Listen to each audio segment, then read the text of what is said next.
Good evening, everyone. Welcome to the virtual call. Today is Wednesday. It is January the 24th, 2018. Thank you so much for joining us tonight. Heavenly Father, we praise you. We glorify you. We magnify your holy name. Thank you, Lord God, for loving us in spite of our messes and our messes up. Lord, we thank you for being so faithful to us in every area of our lives. We bless your holy name. Thank you, Father. Heavenly Father, we thank you so much for giving your angels charge over us. We decree and declare that they shall continue to watch over your people, bear us up in their hands, lest we dash our foot against a stone.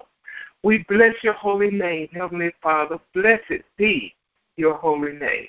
We thank you for your tender, loving mercies. Thank you, Lord God, for blessing us, keeping us, teaching us. Thank you for directing us and correcting us, Lord God. And, Lord God, we thank you for giving us your spirit so that we may discern that which the Spirit of the living God is saying to his people. Lord God, we do not discount those things that you have placed in our spirit.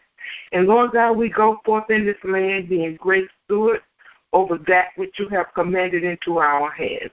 We stand in our authority, Lord God. Lord God, we stand up and we say, stop, no more to the enemy. We decree and declare that we walk in the power of the Most High God. And, Lord God, we thank you that we, Lord God, are your people, and we hear your voice. And the voice of a stranger we shall not follow. We declare it, we decree it, and we know that it is so according to your word, Lord God. So we give you glory, honor, and praise. We decree and declare that no weapon that is formed against us shall prosper. And every tongue that rises against us shall be condemned. This is our heritage as servants of the Most High God. We are your servants. We are your people. And we declare that it is so. Thank you, Lord God, that revelation knowledge shall flow freely, uninterrupted and unhindered by any satanic or demonic force. We praise you, we magnify you, and we glorify your holy name, Lord God. For you are the Most High God, and we honor you, Lord God, as we are honored by you. We thank you, we magnify you, and we praise your holy name. And we declare that it is so. In the mighty name of your Son, Jesus the Christ, our anointed one, we pray, and we declare that it is so. So be it. Hallelujah. Hallelujah. Well, good evening, everyone. Thank you all so much for joining us tonight. Oh, my goodness. Praise be to God. I had to look at the computer to see what day it is again.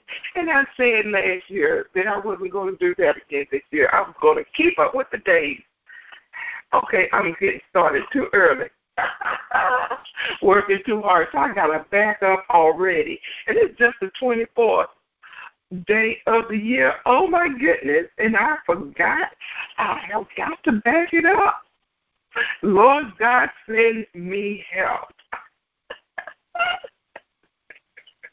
Okay? All right, then. Well, I trust that you had a wonderful, wonderful Wednesday today, and I trust that all is well with thee. Okay, listen. It doesn't matter if it doesn't appear to be well with you. All is well. You're above the ground. You are breathing. All is well. You are in the skin that you were born in. All is well. Regardless. So if you open up your mouth and you say it, it shall be so. Doesn't matter what it looks like. Doesn't matter what it feels like. It is what it is, I promise you. But you have the power, regardless of how it looks or how it feels.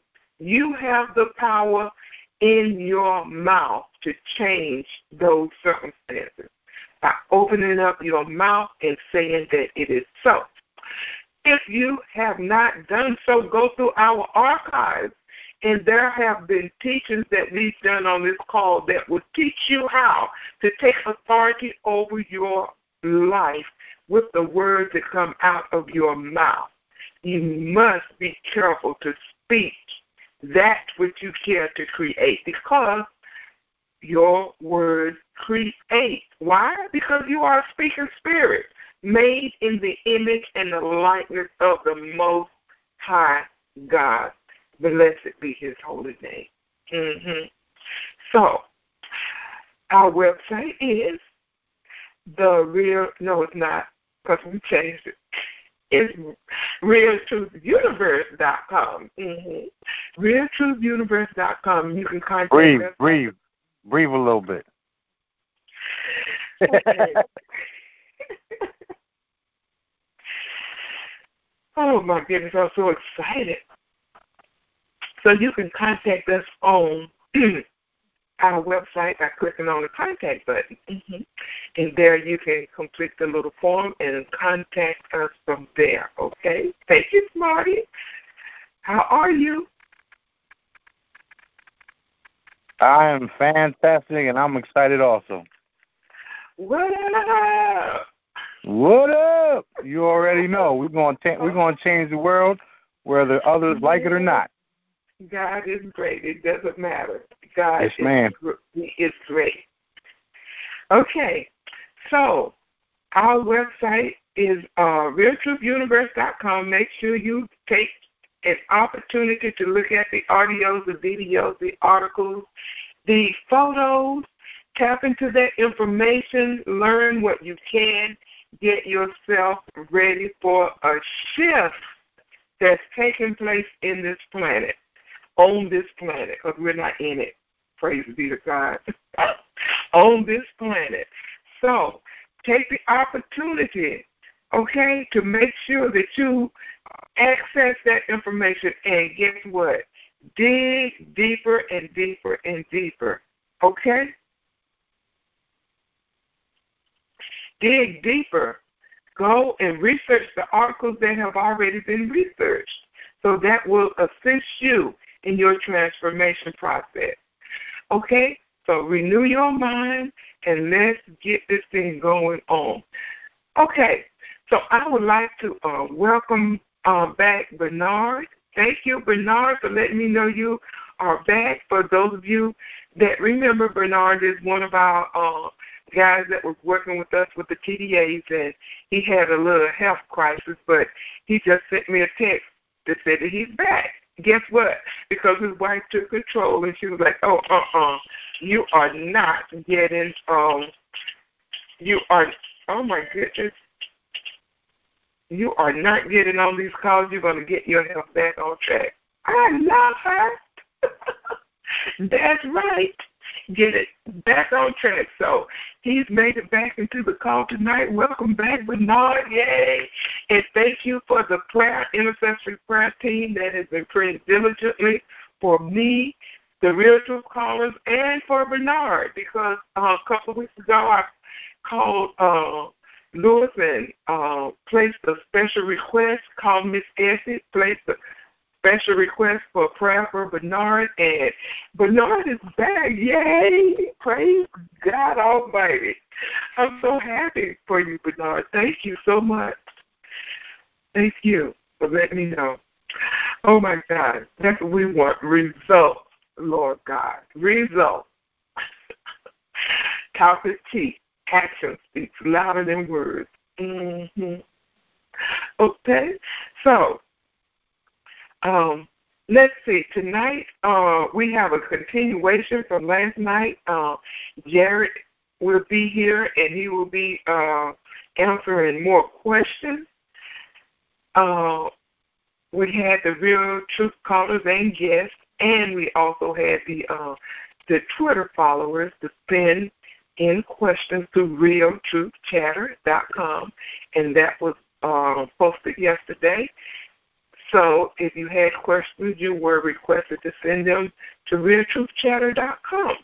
So we will continue with questions tonight, and Okay, let's see. I don't know how I'm going to do this. I'll just wait until I get the word smarty, and then I will open up the queue if it's necessary. How about that? Sounds good to me. Okay, so you just let me know. Okay. All right. So let me see what else can we talk about. We got 2 minutes. If you have not done so, click on the holograms on the website. Get your holograms downloaded, laminated, charge up your water and your food, and get that energy or those frequencies inside you so that you can start transforming your body and healing your body with those frequencies, healing frequencies. There's some new what do you call those Smarty charms on the website? There's a golden chrome one. The chrome series. Yes, gold and silver. Oh my goodness, they are. No, there's a pink one also. I haven't gotten that one yet. Yeah, that's the new Cancer Buster. Send it over to me so I can post it on the website. I got you. Okay, make sure you go out there and do that, people, so that you could get those frequencies going in your body. Okay, so good evening, Jared. How are you? I'm just super fantastic. Wonderful. Well, thank you again for joining us tonight. God bless you. My pleasure. Awesome. Okay. So, you have anything before we get started with the questions? I am going to go and log into that email right now. Yeah, just address everybody on the situation that occurred last night with Kimberly, who I invited to the call to do some Q&A. I spent over, I'd say maybe an hour on the phone with her yesterday to make sure everything was copacetic, and she seemed fine with coming on and airing questions to clear up anything or confusions for people. And to my surprise, as you all witnessed, she did not show. So I left the call and I called her and left a voicemail. She did not get back with me. So I called her again today and wished her well. I will no longer be associating due to additional information from our team that I've received today with her. So wish her well and her endeavors. So I just wanted everybody to know that and to get that out of the way and up front. That's exactly what's transpired. Nothing else, period. So in addition to that, just addressing some people with catching up on emails, and I'm working on responding to everyone that takes the time to send an email deserves to have some form of a courteous response. And so take a little bit. I've got hundreds that have been pouring in, but with some just phenomenal people. Now I want to address the 8,000. The Power 8,000. What we're going to do is we're going to start that up and build it. So we're not going to wait till we have 8,000. As one emailer sent in, please don't wait to be 8. Cindy sent in an email saying that she didn't think it was a good idea to wait till 8,000, and I agree with her. Mm-hmm. I think we should start building that and start meeting in the time. I know everybody works, and I know that everybody has different schedules, but I have faith that we might be able to do a 3 p.m. 3 is a very powerful number, very positive number, and I was hoping we could do a 3 p.m. and start doing that 7 days a week. And what we'll do is we'll set up a call where everybody will get on the line. We'll have a little intro, and then we will all at once send the energies to the planet and to the human race. And the subject will be brought up on what we want to concentrate on. So as a collective group, it will be geared towards the majority of interest for folks on what we feel we should be centering or focusing our collective conscious energy on. And I think also what we'll do is we'll incorporate the Smarty's holographic, blend that in with some of his holographic images so that we can intensify the energies onto the planet and human race. And I encourage everybody to start, and there are other, I'm aware that there's one where, people are meditating, they're sending prayers on the planet 24/7. I'm not talking about that. That's a different scenario. This is geared towards specifics of the human race and the planet. It's geared towards politics. It's geared towards several subjects that we're going to concentrate our energies on. It's not called influence. It's called shifting of energies.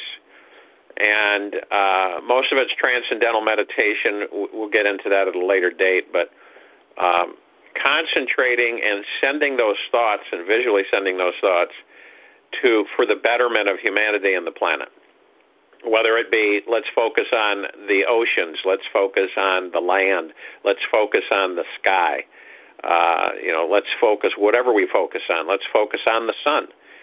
It just depends on the collective consciousness and what we're being guided by the energies to put forth the effort. And this is a guidance. This is a timing of a coming together, and it's way overdue. And the dedication and commitment have to be from this date forward lifelong. Not an intermittent, but a part of life. That's what this is going to take. So I want, people to think about that and contemplate the fact that this is a lifelong commitment. The power of the light force and the light workers that have come to this call and that others are, referring people and sending emails, we are going to grow. We're going to grow fast with this 8,000 spirits. And once we have that power of the 8,000 spirits, we're going to affect a major change. We're going to do it as soon as possible once we get, whether we can do it with WC or we set up another call. Depends on her schedule because she's got pretty tight schedule as well. But we'll work it out somehow so that we can get everybody onto a call format. And then together, it's important because, it's good to start doing this on your own, in your home, in a quiet place, but we want to focus as a master group. And this becomes a camaraderie and interaction of a blending of a family so that we can send this out, and we send it out consistently, and everybody is in agreement on what we're going to direct it to. What should we direct this energy today to? What should we concentrate on today? And then once everybody has agreed, for the most part, then we will focus. We will go into a meditation state.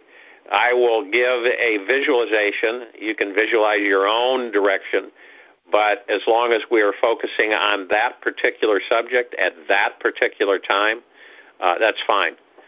But my guidance has, in communication has been to not wait for to say, okay, now we have 8,000, so let's do it. It'll be a build-up. So as people join, we'll continue to do it, continue to do it, and masters of the celestial energies, and begin the effect and begin the change here on the planet and here in the solar system. It's greatly needed. There are people that meditate every day, and they do but the focus of the energy is exponentially increases when for some reason, when you get on the phone or you're connected. Eventually, we're going to have a area here in the States where everybody can come and spend a period of time in collective conscious energy expansion, where we will focus on different parts of the planet. We'll focus on project groups. We'll focus on people healing. We'll focus on food production. We'll focus on clean water.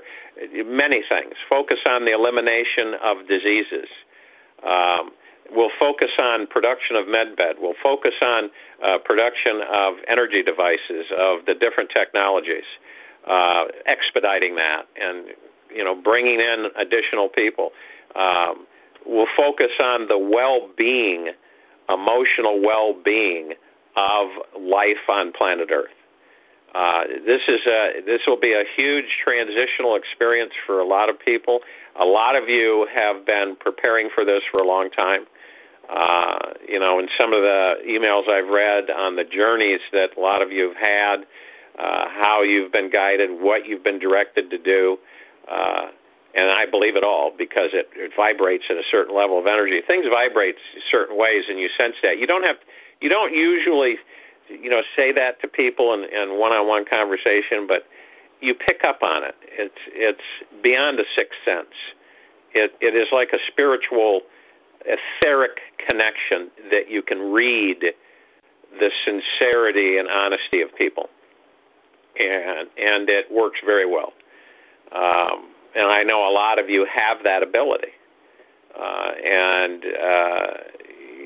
What we're going to do is we're going to form a mastermind group of folks that almost like a council that we are in a think tank that we develop different ideas and different processes for all of those people working projects as aid, as support as time goes by. We interlink and interconnect to different project teams that are all over the place. And whether they're in our group or not doesn't matter. It's just on a earth blanket basis where we interact, we connect, we network, and we come across people, just maybe in conversation, that we might be able to help. We might be able to make a couple of suggestions. We might have a technology that can expedite what they're working on and give that to them so that it helps them accomplish their goal of producing a technology for the human race and the planet. So this is all about brother and sister love and a genuine, committed, lifelong committed way to the equal distribution of wealth. Those of you that are carrying currency that will be exchanging that currency and gaining that type of wealth. And I know a lot of you know, and here is something that is important to focus the vibrational frequency on, is that you know that the wealth distribution of the human race is coming, and it's going to eventually cover the entire human race. This is part of the fourth and the fifth dimensional energy. It would never happen in third dimensional energy, and I think all of you know that. There's just no way. Third dimensional us in third dimensional energy. When you say third dimension, it will never happen in third dimension, you blacked out. So repeat that last sentence, please. It won't happen in third dimensional energy. It's too goopy. The energy is too goopy. It's too pulling down. It's too heavy. It pulls apart the light. It's like throwing a dark sheet of cloth over a light bulb and blacking out the light. And that's why we're transitioning, and that's why all these energies are starting to free themselves. And that's why so many of you are coming alive, like a light being turned on. Some of you already know, and I know you know it's accelerated, and it's becoming more and more pulling, motivational to help you at this time in this direction. Because I will continue to say that you're all leaders and you're all masters, and it's time to start moving up to the next level. No matter what you've accomplished, which is applauded, but now it's time to step into the driver's seats of your celestial etheric vehicles and start spreading out onto the planet. And, I would suggest that you contact people through your social media means and everything. You start gathering folks, and so we have several little groups come together on the call, and we can start practicing the energy expansion of the planet, so that eventually we will have it expanded out, touching all the other planets in the solar system. So we're going to work on that till we've absolutely enveloped planet Earth inside and out, every life form, period, every energy frequency, period, and then we will branch it out to the other planets in our solar system. We will visualize those planets. We will visualize, I will discuss the atmosphere. We will visualize that, and then we will send unadulterated, unconditional love to the life, to the life on those planets, in those planets, and to the planets themselves, because they're all beings. You know, they're all sentient beings. All of these planets are. They're a life form. You know, they aren't human life form, but they are a life form. They all have spirits. And then we will continue to expand that energy field. We are going to create a webbing energy of the highest celestial form of God creator energy that we humanly and etherically possibly can. We will expand this to a super powerful sphere encompassing the entire solar system, and then branching out into the galaxy and embracing all celestial bodies and all life. And that is our long-term goal with it. It's not, obviously not immediately, because we have to concentrate here on planet Earth to begin with. Once we've done that, and once we get to a certain point where we will all know, we will all sense it, then we will continue to expand, but always including planet Earth. So it's not like, okay, we're stopping with this, and our energies here are going to move on to this planet. No, it's just going to bring in more and more and more. So you can see the intensity of these sessions as we grow. These sessions are going to become more intense, almost to the point where some of you know what this is a Kundalini, the Kundalini effect, which is a expression of energy through all of our chakras that is probably one of the most wonderful feelings you can have while in a physical body. And when we get to the point of reaching Kundalini effect in our physical form, we know that we've reached the pinnacle of the energy expansion on planet Earth.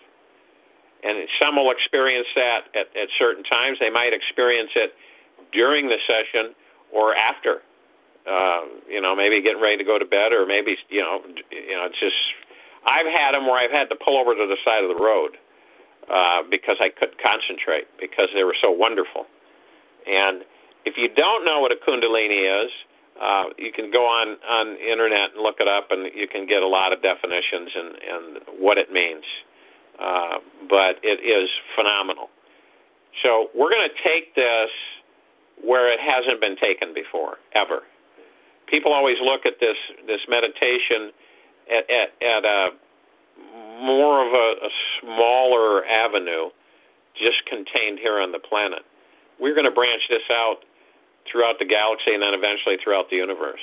You're going to see things. You're going to experience things. You cannot not. You will. And everybody will be viewed differently from their own perspectives, which does not mean that we are not in the same realm. It just means that we are all built to do certain actions, tripled up, quadrupled up. It just depends. So that's what the 8,000, the power of 8,000 is going to be. And eventually, we will have permanent homes, centers, which I told you about, that we've worked on, the design, how it's laid out, the food distribution, the dwellings, all of the technologies, and we will form groups together to work on that. And we've got contractors, we've gone over blueprints, we've done all that through the years. So we have a massive amount of infrastructure in place. And when the funds start flowing, then we'll be able to engage that and then incorporate some of you as project leaders and team leaders to assist once you become acclimated. You'll be taken to a location here in the States where you can experience the energy.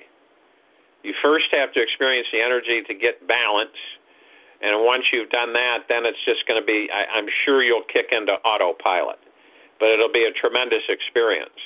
So I'm giving you summaries of what we're doing, how we're going to do it, what it involves, and we're going to be on it not a rush basis, but an accelerated path. We can temper things. We can change the flow of energy from light to medium to heavy, depending on what we sense on the planet. So it's like you visualize Earth, you start sensing things on the planet, you start moving around. You can use your etheric eye, your third eye, and start looking where you sense a need. It could be anywhere on the planet. And then someone says, I sense a really strong need here. So we may have that session concentrating just on that one place. And then we know, we determine, because this will come out too, and we'll have a lot of the angels, the archangels, we will have a lot of the ascended masters, working with us through many of you. Your guides, your mentors, your spirit guides will start coming in. This has all been designed to take place. This isn't happenstance. This is supposed to begin now. I've asked, over the last few weeks, I've asked certain people to see if they could take the task on, but they failed. Unfortunately, they were pulled away for, nefarious reasons. So the forces of dark try to disrupt it, try to stop it, try to force it from being engaged. But that's not working. So we will also put a protective shield around every single participant that will be permanent. That's it. Not temporary. We will also be working on an internal field of etheric energy to heal as many in the group as possible. And we really won't need to know what the ailments are. We'll sense them. So we're going to have the power of 8,000 spirits. And the reason it's 8,000 is because we're approaching 8 billion people on planet Earth. And 1% squared of 8 billion is 8,000. 8 is an infinity number. It's a very lucky number. It's a very powerful number. Numerology is a very good science. It can be applied in different instances and cases. And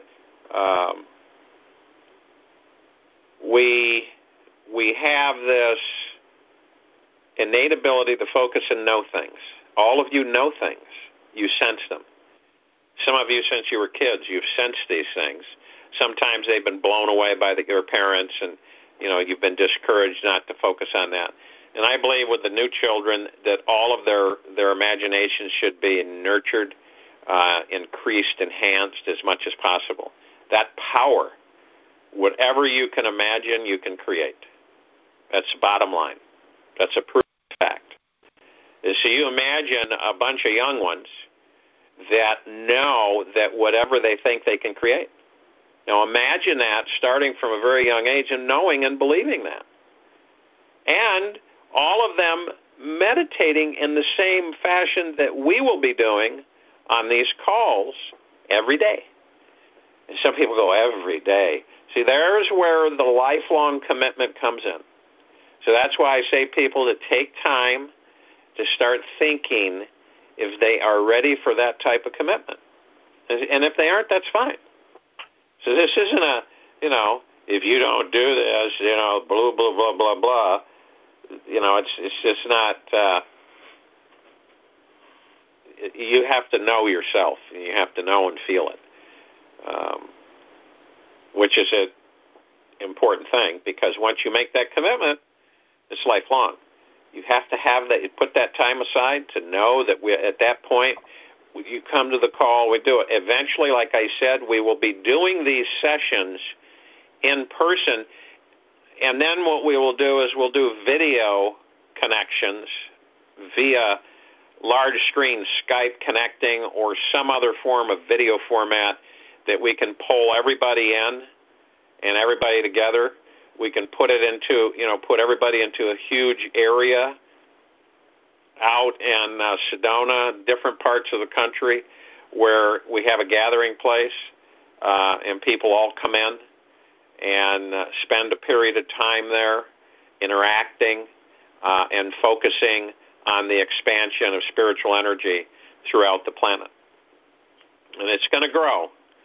And if we do this correctly with the holy assistance that we are receiving now, it's going to be absolutely phenomenal.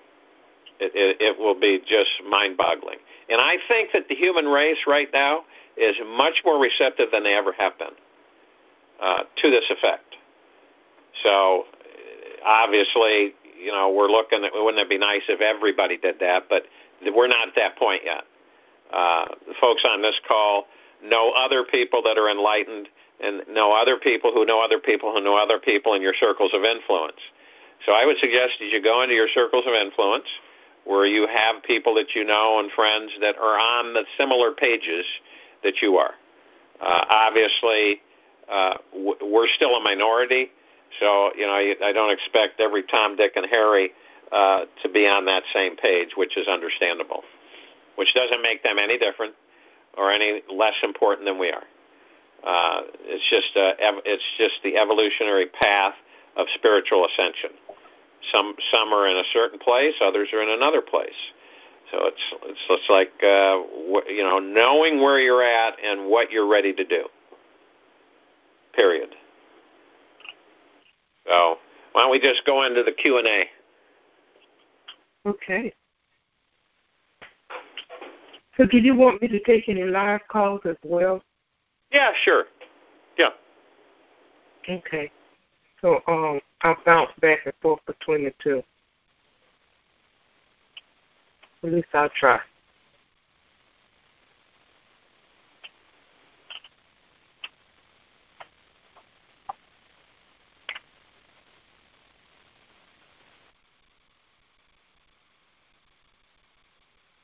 In order to get into our queue, you have to press star 6 on your telephone. Okay, the first question is, are you taking any, it's a lot of these questions in here about Kim. Do you want me to overlook them? Say that again? Are you answering any of these questions concerning Kim? Or are you want me to just go past it? I'll do the best I can. I thought I covered that in the beginning. You did. However, there's a lot of questions in there concerning information. Like, for an example, will the meeting in Switzerland have any effect on the trust that is to be released to humanity from her? That is her business. Like I said, I'm not associating with that at all, any of that. Okay, so I just skip over those questions then. Yeah, I mean, there's nothing for me to say. I don't know her business. Mm-hmm. I'm not involved in her business. I haven't, followed her direction at all. I spent, 4 hours with her and Tank on the phone a while back. I probably spent another hour or so with her, and that's basically it. It's an open book. Everybody knows that she disappeared. She just, disappeared. No courtesy, no explanation of why she didn't show, and embarrassed me and disrespected the whole group on the call, basically. Generically, in a professional way, you if you're going to bail out of something, we all know that you make a call or send an email. It's very simple to do. But she just vaporized herself and disappeared with no response and no explanation. So I can't associate myself with a person that responds and acts that way. I don't feel comfortable with that. Another thing I want to address, there's some things that we need to clear up about the RAND Corporation. I am not part of the RAND Corporation. My name, RAND, I always say RAND like the RAND Corporation, and then that got out of hand and people started believing that I was part of the RAND Corporation. There's a lot of evil crap being sent out about RAND Corporation. At one time, RAND Corporation was a good, my uncle worked for them, they were a good, well thought out think tank to do good things for humanity. They were infiltrated a long time ago. They have since gone dark. They have nefarious activities. So, to beat everybody to the punch, if anybody wants to swat at me and claim that I'm a dark, evil person, that is untrue. So I hit it right out front and let people know. But if you really want to know about the RAND Corporation, it was a wonderful place at one time. It no longer is. And no, I don't work for them. So get that out of the way.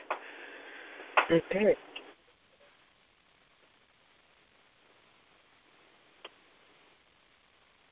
All right, then I'm going to start with while I'm reading these questions, I will start with someone in the queue, and then we can move forward. Okay. Okay.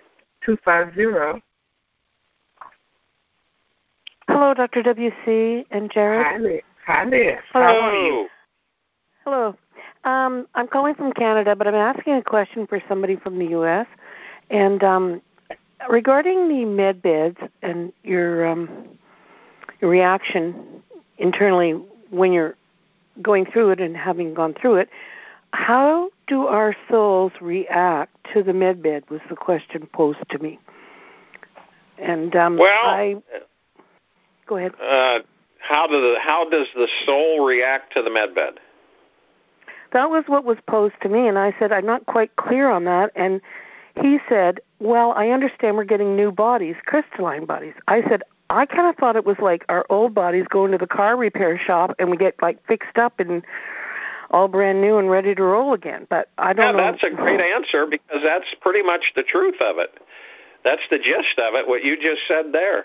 I think they might be getting the where we talked about the chambers that can bring the soul back into the body after they pass. Oh, I see. They might have been getting that mixed up with the med bed.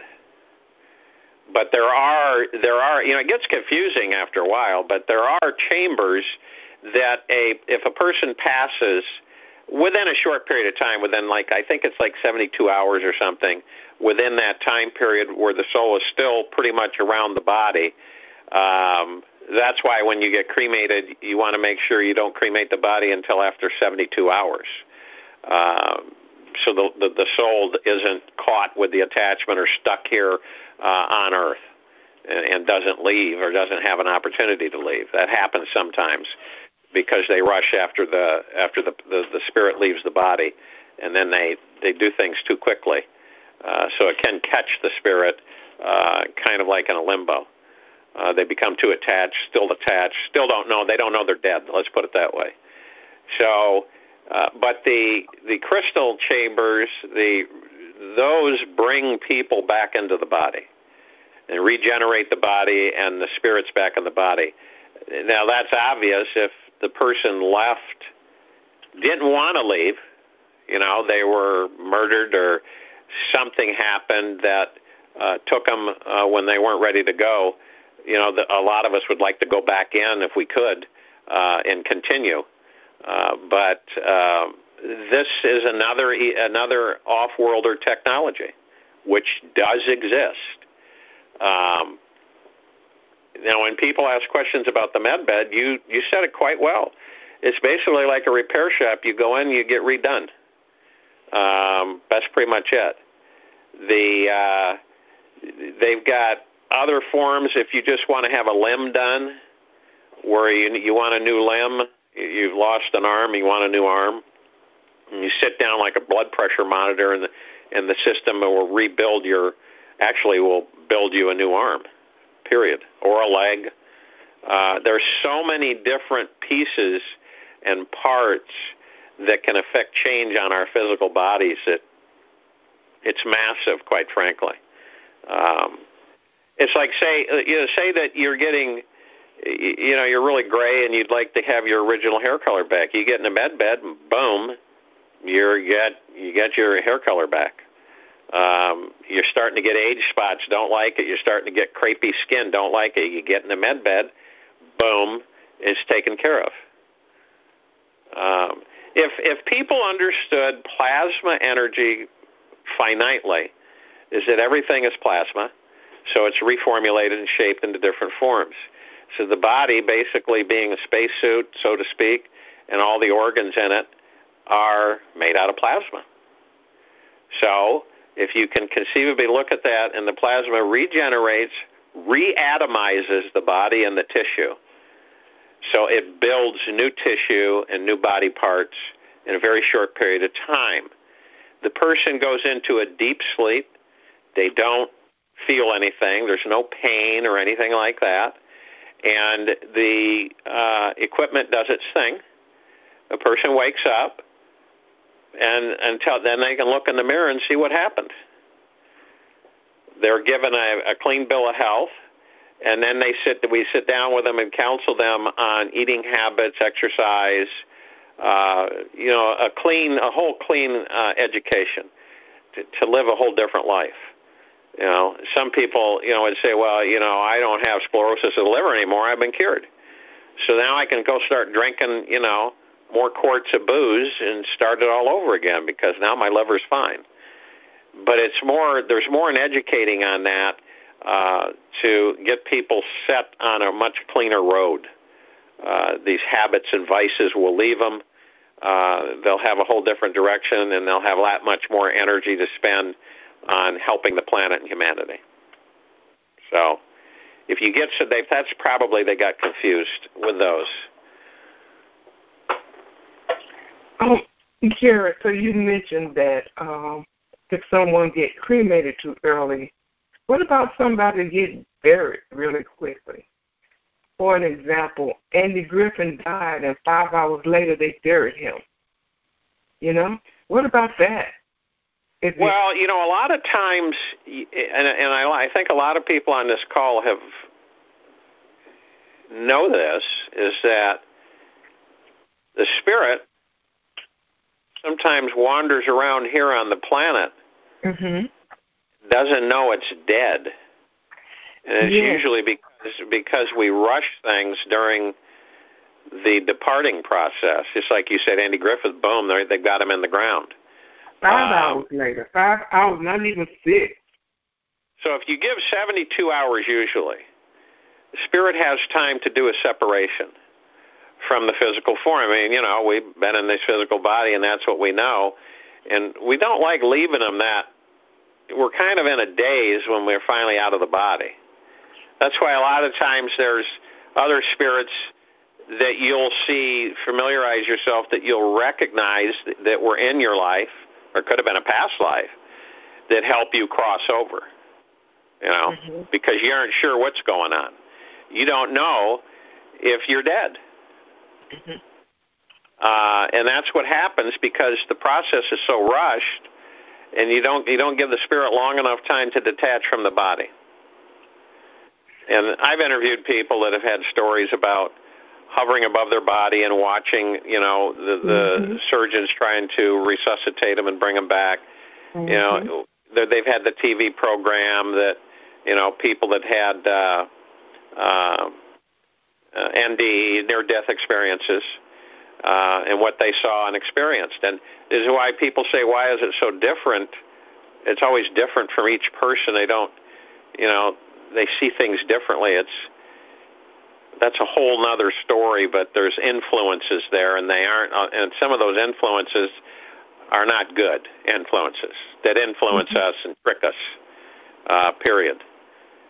There was a episode of Star Trek Voyager when Janeway had gone into almost a comatose state, and she was talking with a facsimile of her father. Mm-hmm.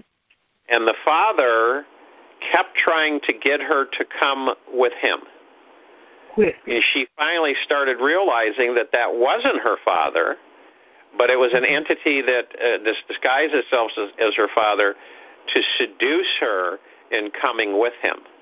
Right. And that's a good example and explanation of what happens to us a lot of times when we leave the body. Mm-hmm. We follow the light. We follow the tunnel, so to speak. And it isn't good to follow the light because that's the trick. Mm-hmm. Because the controllers know that we relish in attention and adoration. That's just what, we love, basically. Spirits love. And things start to take place. So when you have nefarious entities and energies that fool you, they trick you. They trick you into it. It's just like I said a while back, as Lao Tzu made the statement that the bowl isn't sacred, it's the space that the bowl holds is sacred. So space is the sacred energies. It's not the vessel. So it's just like our vessel holds the sacredness of the God spark, of the celestial energy. So our body is not sacred. It is a vessel that holds our spirit so that we can do things in the physical format, that we can experience. And that's what we're about. We're about experiencing. Mm-hmm. Creating, experiencing, creating. Well, so what happens then with that, with an instance like that, when they do that spirit remain here on this planet, or do you have any information concerning that? Say that again. So what happens with in an instance where they bury somebody so quickly? Will that spirit have an opportunity? I mean, I know it has the opportunity, but will it remain on this body like a ghost? Or sometimes it'll wander the planet. Yeah. Yeah. Yeah. Oh yeah. Trapped. Yeah. Yeah, trapped. Yes. Usually hovers near where the body spent most of its time when it was alive. So that's, where we have apparitions that, are stuck here on the planet and are in etherical form, so that we don't see them a lot. We can feel the cold vapor, and, we can see imaging at times because they can change their field, paranormal energies. Mm-hmm. And I used to be on a paranormal team years ago. So, you can detect certain energies because they're an energy. Their spirit is not really free. Mm-hmm. It's boxed up. It's trapped. And a lot of times, when we've dispersed an entity from a dwelling or a house or a building, is usually that we said to them that it's okay to leave. Mm-hmm. There's nothing to fear. You can leave now, or you can leave whenever you want. You don't need to be here anymore. Some of them have gotten so angry, though. They carry a lot of anger and aggression tendencies. And they cause conflict with people that enter into that energy frequency field because the person just don't know why they're so angry and bitter all the time, but they don't recognize that entity have attached to them, or either change their vibrational frequency in that area. Because I have this guest house in the back of my property, in my homeless center, and I have it set up kind of like for emergency situation, like somebody coming out of, being beaten or whatever, and they need a safe place to get to.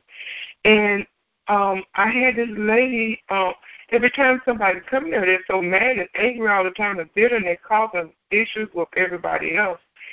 And this lady did a reading, and she said someone had died. I mean, she just started telling me about the area, how the whole apartment was set up, and immediately I knew the apartment because I set it up. And I was like, oh, my God, that's the guest house. That someone had gotten murdered there, and they needed to cross over, and they felt trapped. And so that their energy was there, and everybody come in there, they would, get caught up in that energy field and just be bitter and angry and, want to cause challenges all the time. And so she kind of like helped them cross over. Now it was like so peaceful that I went in, of course, I went and prayed over and sprayed structure water and all that stuff afterwards. However, it's just so peaceful, and you can just feel the atmosphere is just totally different now. So that's why I was asking you that. Yeah, every one of us can be sitting in a space, your living room or relaxing or whatever, or wherever you're at, and because etherics don't take up physical space, mm-hmm. Everybody is completely surrounded by spirit. Mm-hmm. When you sit in your house, you're surrounded. They're all over the place. You just don't see them. You feel certain ones at different times. It's just amazing. There's mm-hmm. just literally hundreds of them surrounding you all the time. Isn't it funny that a lot of us get lonely and we're never alone, but yet we've become so attached to the physical form mm-hmm. and detached from our etheric form that we haven't brought that back together. And that's what we have to start. That's what we're working on doing, being guided to do, is to start loving our higher self and communicating as if your higher self's your best friend. Mm-hmm. Now, some people do that, mm-hmm. but not a lot. And some people do it all the time. They it's don't like know. Your best. Some people don't they know. Don't know. They have to be. They've been so programmed, and they have to first come into the knowledge of it and then work on it. That's why it's so important to learn these meditations and line the chakras up and work on yourself and work on your spirit. When somebody says yourself, we're talking about your spiritual man. And that's why the people on this call and elsewhere are waking up, being on a more accelerated path now to start assisting others to have that awakening. Mm-hmm. And the wave that's approaching here that will wash over, so to speak, everything on the planet will accelerate that person, those different people's feelings and an awareness of this energy, this my higher self, my spirit mm-hmm. self. You ask your higher self questions. What should I do? You call upon assistance, whatever it may be. You call upon that assistance. And I think because a lot of people don't see, they don't see the physical, the physicality, it's hard for them to correlate the fact that it's real, that it's authentic, that it's not just some kind of fairy tale that people invented or came up with. So it's knowing that and imagine, because eventually that's going to be the norm, and no one will be lonely anymore. There won't be this loneliness. We enjoy interacting in the physical plane because we're all part of one, so we gravitate towards each other. Isn't it funny? In neighborhoods across this country, it's the opposite. You can live next to your next-door neighbor for 20 years and not even know them because no one wants to get involved. Oh, they got their little world, and they go into their place, and they shut the doors, and they close the blinds.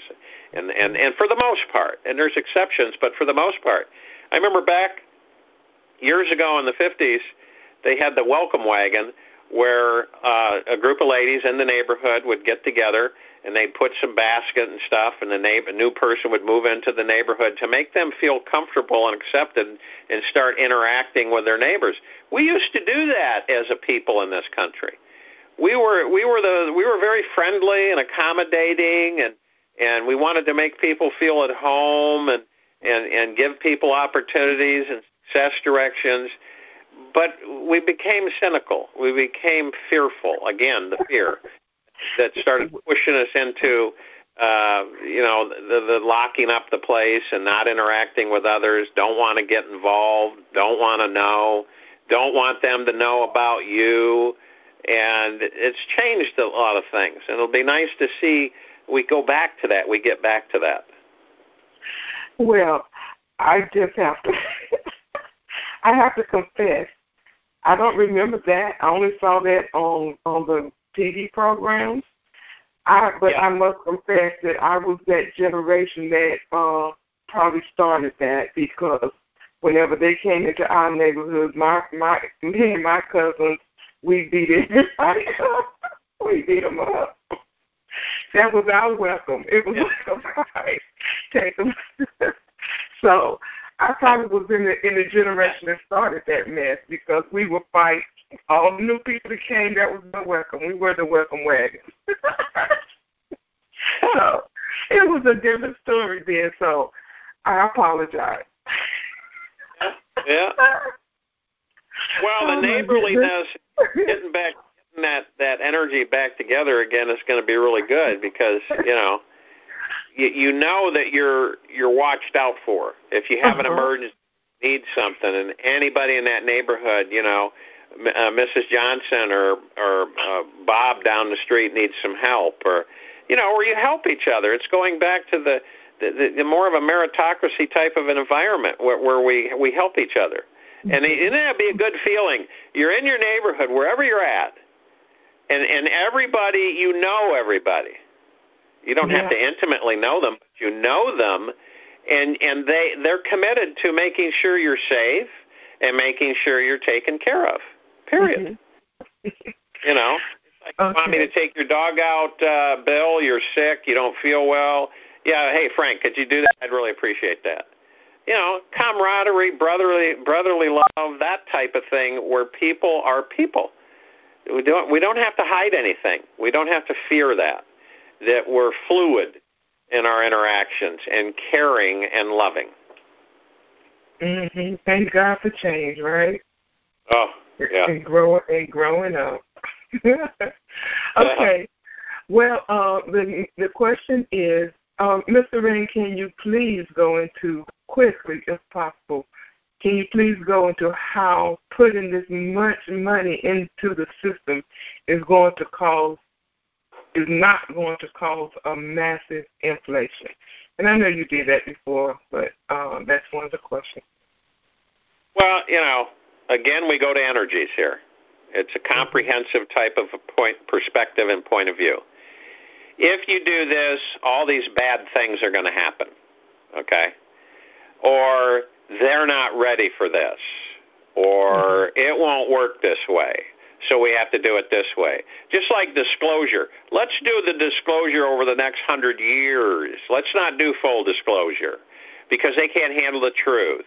It's always somebody deciding what's going to be and what's not for everybody else.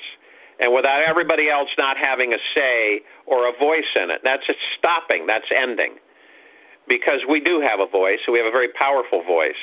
And the fact of the matter is that look at economics. They don't work. All right? Now, you got to look at that model. It doesn't work, folks. Economies don't work.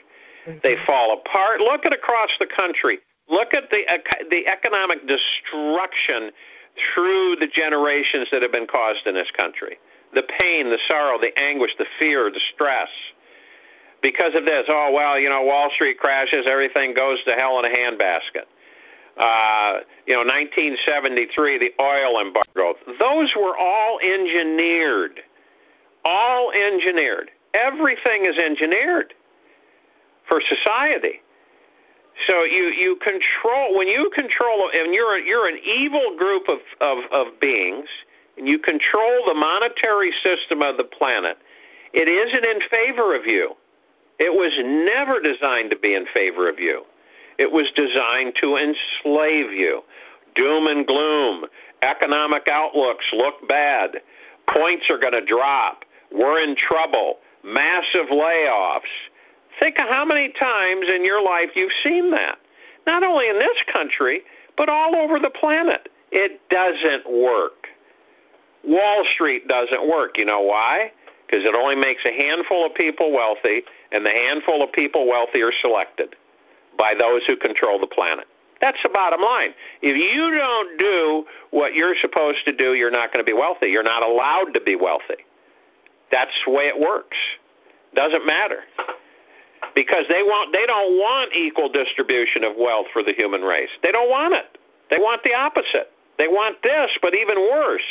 They want what we have now, but even worse for us. So if you get that, it's just like getting that out of your head and pushing forward in a new energetic level of understanding that money becomes fluid and it becomes passé. Okay? So when you release major sums of funds into the hands of a handful of people, because quite frankly, it's a handful of people, and a lot of people. There's not 50 million people on the planet that are holding currency. I'm going to tell you that right now. The majority of people just couldn't last. They had to sell their currency in order to buy food and live. And a lot of them just got rid of it and just got tired of they lost their energy levels. So there's not not a billion people are going to be currency holders. They don't print that much currency. You can only sell so much currency. So what happens is that, okay, so people become billionaires and some become trillionaires. Okay, those are the ones that negotiate certain amounts for project load, and they want to be able to fund those projects for several lifetimes, and they negotiate those rates. It's like anything else. The value of that country exemplifies whatever the currency is that you're exchanging. Some people will get a lot. Some people won't get a lot. It just depends on what they have laid out and what they have planned. The transparency of the new currency flow on the human race, this is what this is. It's a new currency flow. It isn't like we've had forever. It's completely different. So will it have a certain effect in some area? Yeah, it'd be like a bunch of lotto winners. If they're responsible, they'll handle things correctly. And more lotto winners have become smarter and smarter and don't just go blow a bunch of money on a bunch of stuff. Okay, because you take a step back and you say, okay, how am I going to manage all this? How am I going to do it? It's not ideas of grandeur. It's just responsibility. With great wealth comes great responsibility. That's a fact. And so I think for the most part, you give people a benefit of the doubt, and you're going to have wealthy people in all countries across the planet. And most of those people want to do good things. What more could you ask for? They want to do good things. And they aren't going to be out there like drunken sailors, have the drunken sailor syndrome where they're buying everything up in sight. Because look at it this way. All right, they produce things on this planet that are never bought. They just blend out. I've talked about cars. They manufacture way more cars than they sell. Those cars are shipped off into containers and stored all over the planet on empty pieces of land. They sit there and rot. BMWs, Jeeps, you name it, they're there. They store and let them. They go rot. More than they sell. It's crazy. We're in a wasteful society where it's like throw away everything. Throw it all away, and have it wear out in a short period of time. Spend a bunch of money, have it wear out, buy another one, and that's it. Most things are designed to last 2 to 3 years before they start failing. It's crazy. Okay. We have the technology where you buy a car and you can update it whenever you want to make it look fresh and newer and update the technology on it. But you have the same car. How long before we don't use them anymore? Before you don't use what? Cars anymore. 15 years, 20. Well, what they're doing now is they're transitioning to electric and autonomous, where, some people, like elderly, will be able to get an autonomous car and it'll drive more. It'll get their independence back. That's a positive thing about autonomous cars, because once that's perfected, all these nursing homes and stuff, people that are still mobile these retirement homes can get an autonomous car, and they got most of their independence back. They can go places and do things. There's the electric cars will be in for a short period of time, and then we'll come out with anti-gravitic. The anti-gravity powered vehicles. No tires, none of that stuff. And you'll blink in and out, period. But there is an adjustment period, just like with this monetary shift, because the money will be released, period, okay? Mm-hmm. It's not like it's not going to be released. It will be released. The bad guys aren't winning this time. They're not going to win. That's just it. But hands down, they're not going to win. Mm-hmm. They cause problems, they cause delays, but they are not going to win, and they are not going to cause delays anymore. It's just not going to be that way. They're out of here. They're out of here. So, all of the doom and gloom, I keep trying to tell people this doom and gloom is garbage. It is a dog and pony show. It's to keep people in that fear center, in that fear-mongering promoting that, keep them promoting that energy that keeps them empowered. Pull you down. They want to pull you down. They want you to question things. They want you to fear things. Oh, this RV's never going to happen. Oh, not in a million years. No, there are too many bad guys out there. Sure, there's bad guys. They've been around forever. They've been in control of the financial system forever. No, you can't. They're around. I've said this. When this hydration has taken full swing, and the smoke clears, and everybody starts adjusting, they've already been able to justify the increased economy and everything else. That's already been set in place. You can do that. You can do that in a day's time to adjust everything, all right? And then the dust will settle, and people will start distributing. You'll start seeing projects surface. You'll start seeing building take place. You'll start seeing new technologies coming out and announced, and new companies starting up. All this stuff's going to take place. And, those that are in the know will know that. So, it'll be like, oh, well, look at this. What's that going up there? What's that doing there? And you see all these people with sincere intentions that will now have the fuel or the wherewithal to carry out these projects. Some of them small, tiny, that they've dreamt about doing, but they just haven't had the tool. The tool's the money. Money's a tool. It's a vehicle. It's supposed to be made flowing all the time. It's not supposed to be hoarded and kept in special accounts for ages and ages and ages, okay? It's supposed to flow. But unfortunately on planet Earth, there have been too many corrupt individuals who have controlled everything. The bad guys controlling everything makes it bad for the masses. That's the bottom line. Everything they touch goes to rot. You look at the public school systems in this country. They've gone to rot. The food system, the curriculums. It's, the American people, it's like, enough's enough. We've got to change all this stuff. And there's people ready to do that. They've either been in that field, in that profession. They know what's wrong. They know what needs to be fixed. And they're highly motivated. And all they need is a big shot in the arm financially. And that's what a lot of people are waiting for, because they you get kind of irritable because you're like at the starting gate, and you're waiting in the race. You're in shape. You know that you're confident, and you know you're going to do well. And so, but you want to get going, but the bell hasn't sounded. The gun hasn't gone off. And you're sitting there waiting and waiting and waiting and waiting. You're looking at the guy with the gun. Is he going to fire it yet? No, it looks like it. No, they're not going to fire it. It gets very frustrating because it's a hurry-up and wait process, so it takes a lot of faith, a lot of perseverance, and a lot of staying power. Some people have it, some people don't. You know, then you start questioning things. Is this all a joke? Is it all a scam? It's all been made up. It's all a bunch of lies. You have so many different versions and concepts and understandings that people have explained what this is all about. And some of them clash, some of them differ, some of them contradict. This one contradicts this one. But in the long run, as the soul, as the creator, as God creator source has decreed it, shall inherit the earth. Those are the ones that don't want to start wars. They don't want to blow up things. They don't want people to suffer. They want people to be happy. That's what we want. We want people to be happy, and they're going to be happy. And the money's going to flow. And it's perseverance, and it's staying power, and it's a belief mechanism. You are what you think all day long, and that's a fact. So if you constantly worry, stress, and fear that this is never going to happen, guess what? Who's creating the stall? It won't happen for you. That's right. That's the whole point.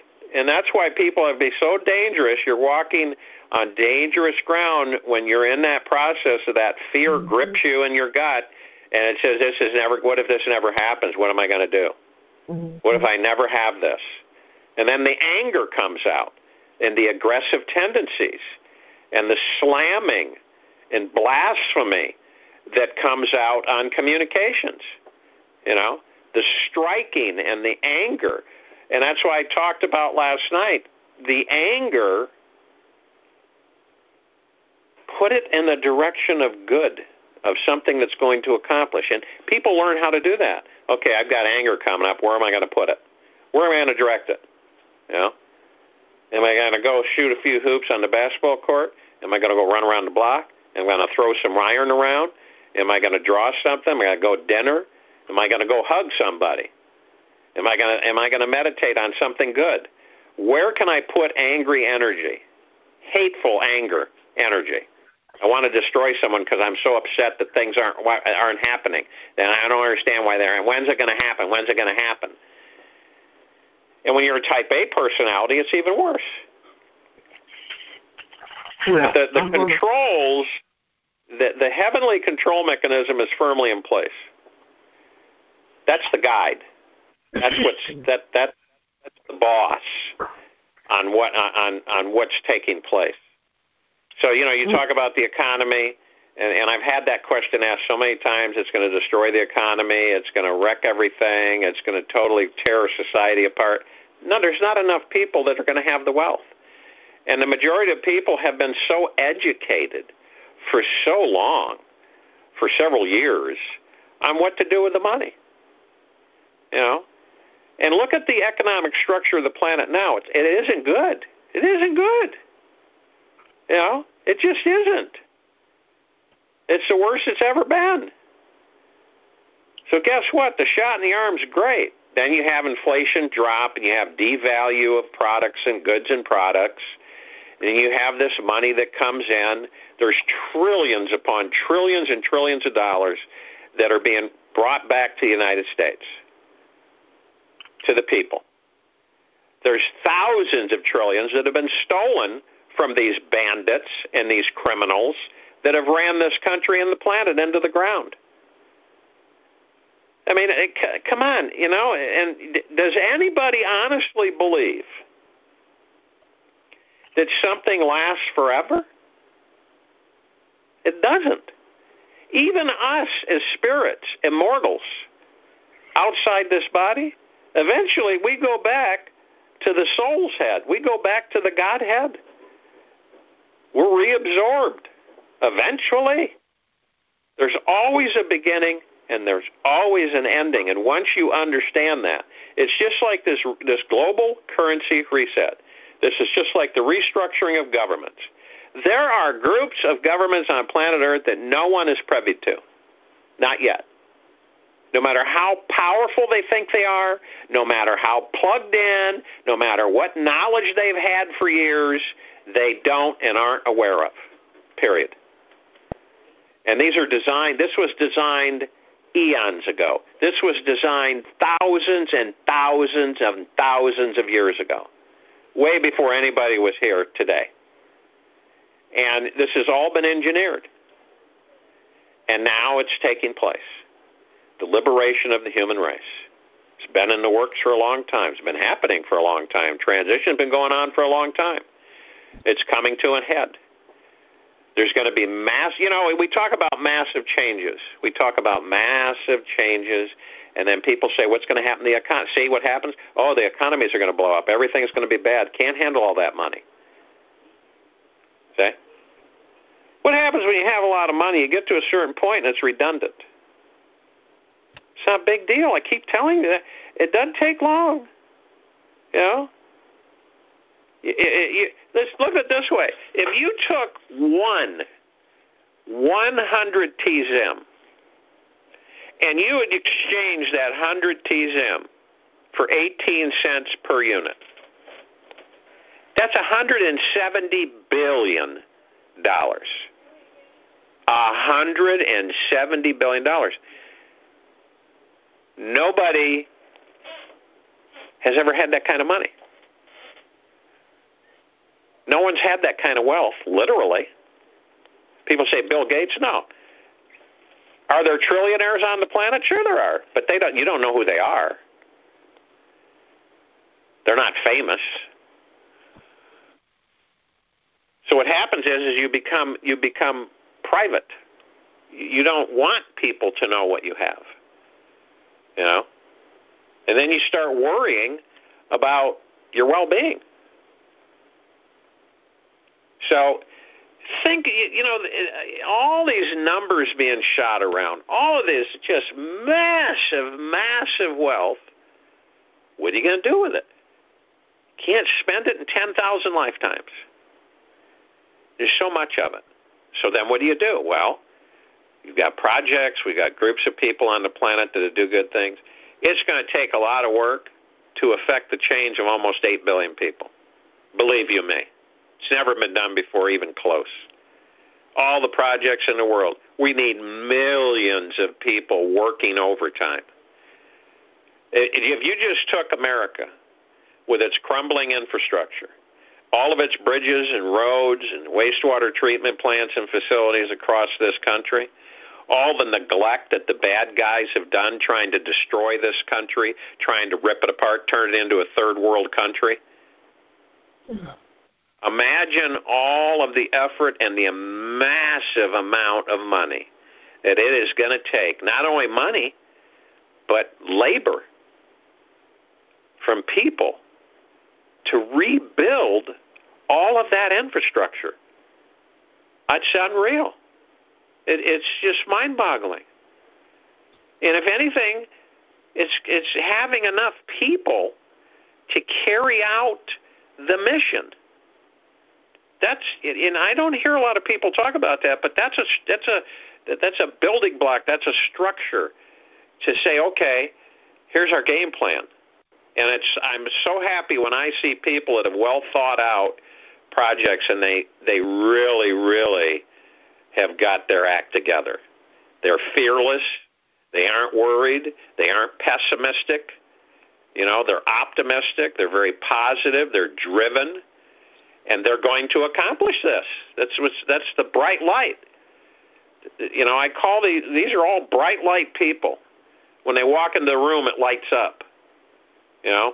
They're the ones that always say, you know what, it might seem rough now, but we'll get through it. We'll work through it. It's going to happen. And that's why this community has stuck together for so very long. Whether you've been an investor for a year or 5 months or 2 months or a week or 15 years or whatever, it's because you believe in a change of happening. The change is happening. And if you look around you, and all of you know this, it's accelerating at blinding speed. So people will get money. That's what's going to happen here. People are going to get money. And then they're going to get busy. Some people may not get busy for a while. They may enjoy their lives. They may just say, wow, this is a great break. So what? Big deal. You know what that means? Resort areas will be busier. Beaches will be busier. People will take more cruises. Those companies will make more money. I mean, it all works. It all works. It really does. You know, if you took one country and turned everybody into a billionaire, what do you think would happen? Wouldn't be a big deal, right? That's just a wealthy country. Everybody's a billionaire. But you've got this concept of an antiquated structure that's never really worked on planet Earth, and that's economies, which are a joke because they're all fabricated. They're all artificially structured and controlled. Push a button, the economy goes down. Push another button, we're on recovery. The economy is recovering. It's all fake, guys. It's all been engineered. It's all fake to control the masses and keep them in fear. Now, if you're looking at fifth dimensional energies and vibrational frequencies, and it's amazing that people that think they know it all and they think that they're all powerful in controlling certain things, they're still stuck in the third dimensional goop no matter how wise and bright they think they are.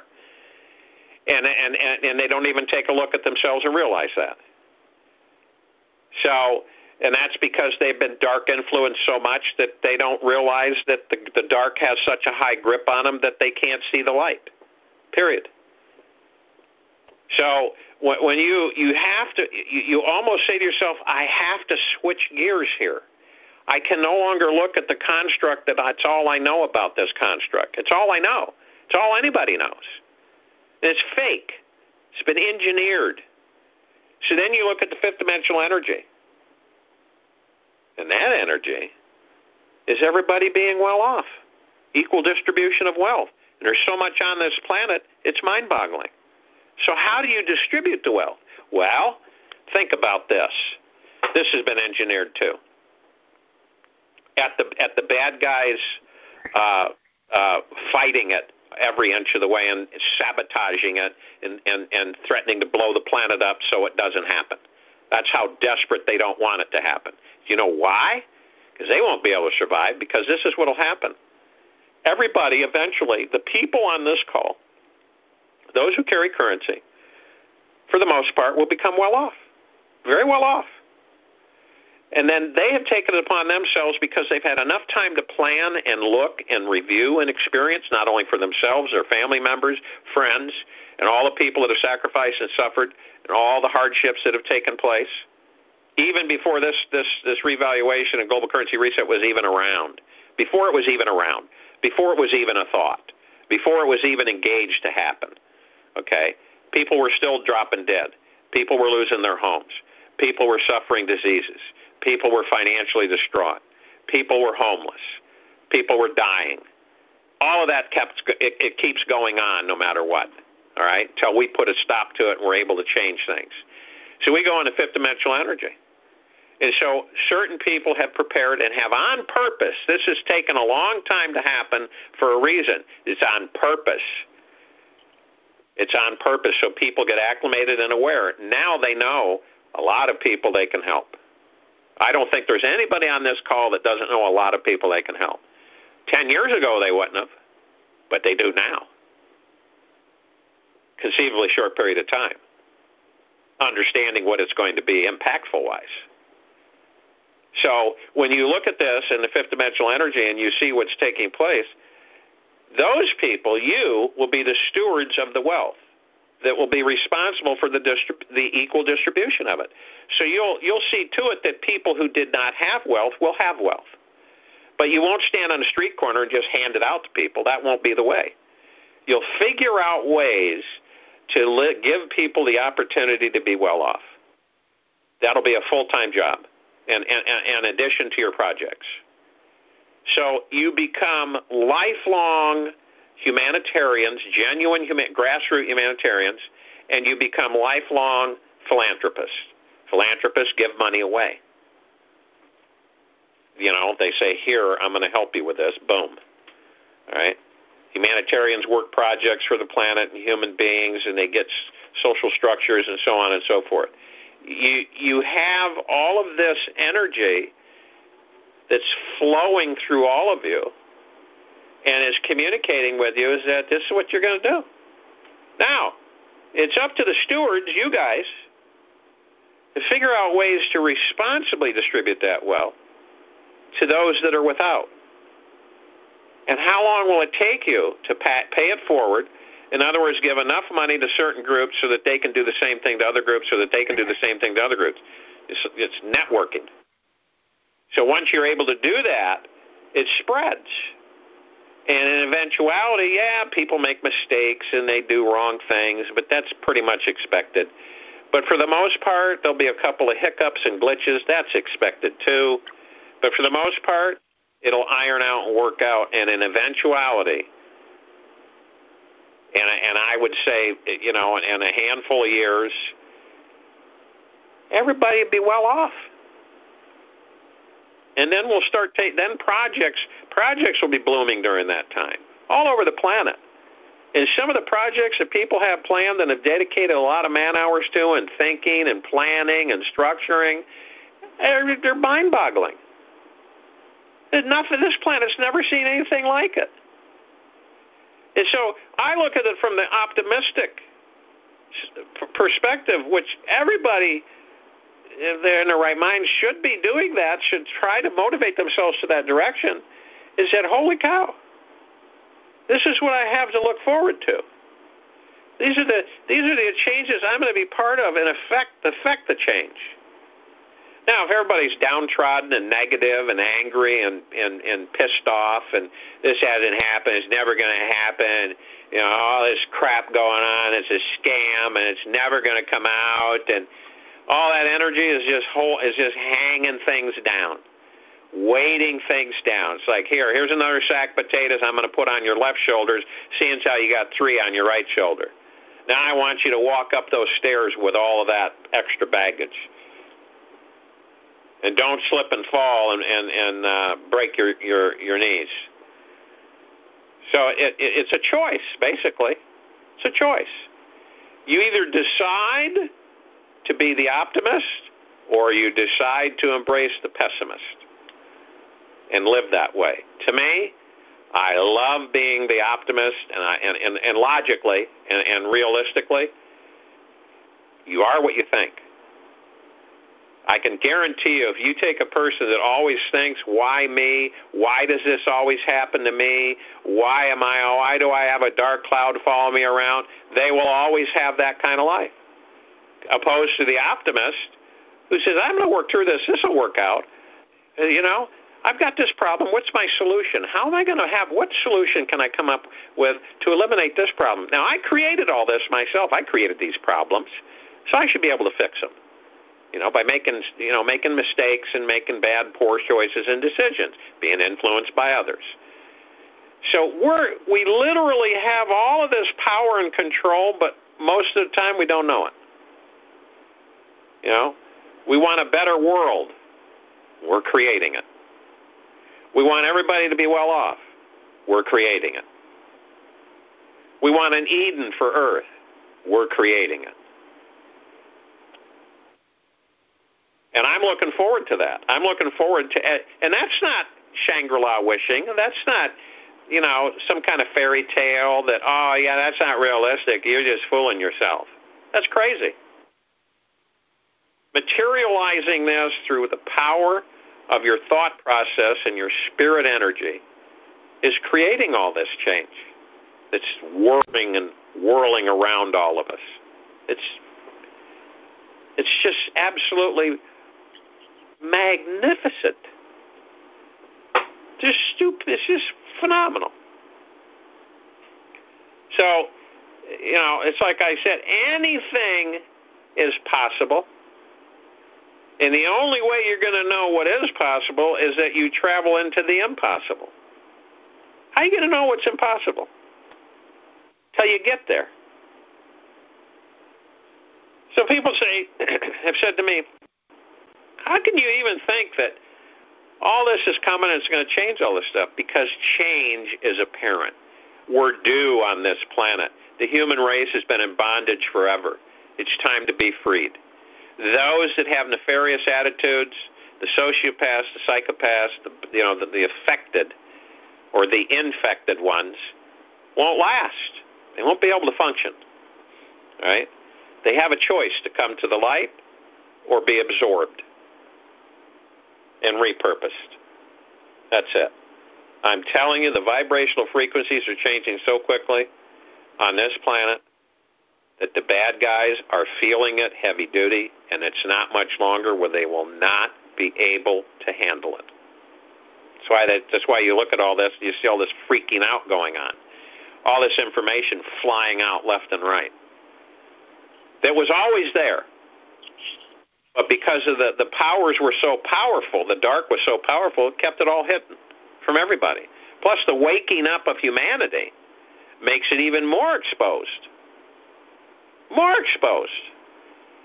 So we're seeing all this stuff happen. You're seeing and think, and the bad guys know the jig is up. It's up. You know?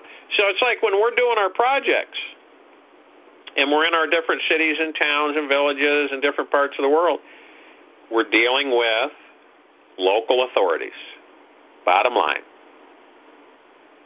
So your energy level is like, you know, is to focus your energy into dealing with those unpleasant ones. Some of them you might come across some unpleasant ones that want to sabotage your project, that don't want you to have that. So they say, well, you got to do this, you got to do this, or you got to pay me off, or you got to give me money, or you got to do this, or you got to do that. If you do that, then that's corrupt. So I'll hold that over your head if I want any more things from you. So it's kind of walking softly and carrying a big stick, so to speak. You know? So it's allying yourself. And as we go through this country, and we get our general assemblies reestablished, and we get our court systems reestablished, because folks don't realize that. We have a whole entire court system to redo in this country, all right? And it's not going to be like a handful of people are going to do all the work for everybody. It's like saying each and every American has got to become aware and cognizant of the fact that we got a lot of work to do. It's time to roll up our shirt sleeves and get busy, period. Because the complacency has become so huge in America that they've made people lethargic. They've made them lethargic through drugging, you know, chemical dependencies and influences, taking away their motivation, their gumption, their chutzpah, all of that stuff. And it's time for people to detox and wake up and start going to naturopathic, start going to cleansing process, clean the body out, and to get prepared for the wonderful events that are soon approaching here, that are on their way. I mean, we couldn't pick a better time to be here to usher in this transition. It unprecedented. And it's like I said, there have been a lot of people on this call have lived in a life in Atlantis, lived in a life in Lemuria, you know, have lived different times, different lifetimes, and have chimed it to be here at this time to help with the transition. I firmly believe that. Everybody on this call is here to help in different ways with this transition.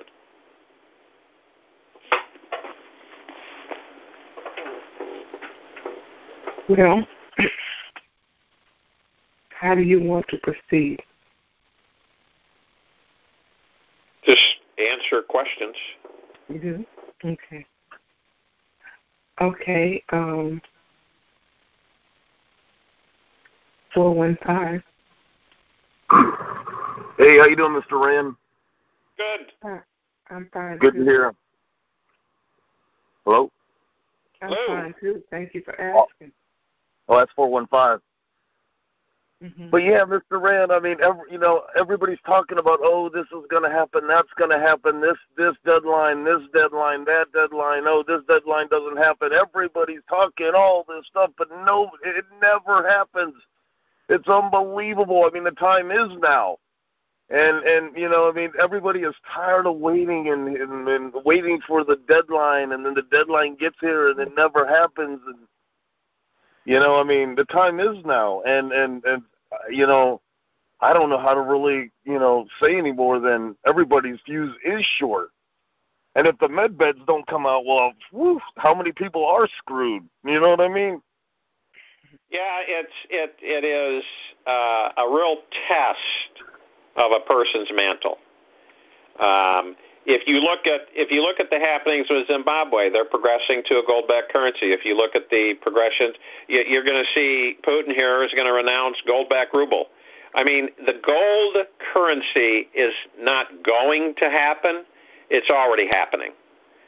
And if people will start viewing that and educating themselves instead of listening to all of the different information that's being spewed out there, which frustrates everybody because when is it going to happen? It's going to happen tomorrow at 12 o'clock, or it's going to happen at 12:01 midnight, or it's going to engage at this time. And then it's a hurry up and wait, doesn't happen. So people become more frustrated, more depressed, more anxiety-filled, more distressed, because, no one knows when is this going to happen. Well, let's see. People are carrying Zim. They can look at Zimbabwe and look at the progression of what's happening with that country. They got rid of a multi-decade corrupt president and wife. They put in another guy that's more beneficial to the people. They're redoing their entire currency to gold back. They're one of the richest piece of lands on the planet, and that's a given. That's out there for public view and reading. Then you look at the flip side. You've got, watch what Putin does. He's going to come out and he's going to say the ruble is gold backed. Okay, Chinese, the yuan is gold backed. Their international currency, the renminbi, is gold backed. And this is all happening. The progress is there. The FinTech and the SIP system, they're functioning. The Hercules, the optimal computer processing is working. It's all in place. It's not going to happen. It's not when it's going to happen. It's already taking place. So if people were measuring and guiding that on their own volition without any input, they can start putting together a process and a program in front of their eyes and saying, okay, now I can measure this for myself. I don't need to have anybody tell me when. I can put two and two together and see for myself what all the pieces that are falling into place, so I can gauge for myself and estimate a time frame, knowing the structure of the new financial system that has been built and put into play here on planet Earth. So rather than relying on other people telling you information, you start putting together the pieces. You start saying, okay, over here we have this country doing this. We have this country doing this over here. We have this new system and that new system. We've seen them enacted and operating. They're functioning. And then we see a whole new banking shift going on. And we see monetary reform going on across the planet. I mean, it is amazing to watch this, and it's in real time. So I suggest that people start paying attention to what actually is happening in front of their eyes instead of relying on intel that never seems to come to fruition. Because that's gotten to the point where people get intel and they go, this is going to happen then. They think it is. They were told it was, and it doesn't happen. So then you get to the point, well, I need to investigate myself, and I need to find out for myself just exactly what's happening here. And that's what we should be doing. We should be investigating this. If you're a currency holder, that's what you would do in any type investment. You don't rely on people telling you. The real successful people go out there and investigate it. They find the truth. They start learning, and they start educating themselves. So they don't need to rely on information given to them by a third party because they already know what's going on. And I guarantee you there's a lot of people more and more getting that way because they know what's going on. They know this is inevitability. They know it's coming down. They look at the puzzle pieces falling into place. You know why they know? Because they've investigated it. They've done the fact-finding. They've done the research. Not based on hearsay, not based on rumor, but based on fact. And figures, for the most part, don't lie. So when you see those structures with your own eyes, hear it with your own ears, and you've been investigating it, empowers you. It literally empowers you as an individual to start finding out those directions and what's happening. That's not bull-ticky. It's not bunk. It's not garbage. It's not BS. It's fact. So you go on a fact-finding mission. I've told this to a lot of people that have been in this thing for 14, 15, 16, 17, 18 years. Say, look, don't really, if you want to listen to intel, that's your prerogative, but go find out for yourself. Go out there and research for yourself. It's exhaustive, but isn't it worth it? Do you want to know what your investment's really worth? Do you want to know exactly what type of funding you're going to get?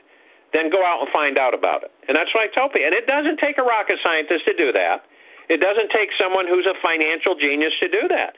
It takes any person who's invested in this to go out there and find out for themselves. And you talk about enlightening and empowering, that is. Then you arm yourself with knowledge, and knowledge is power.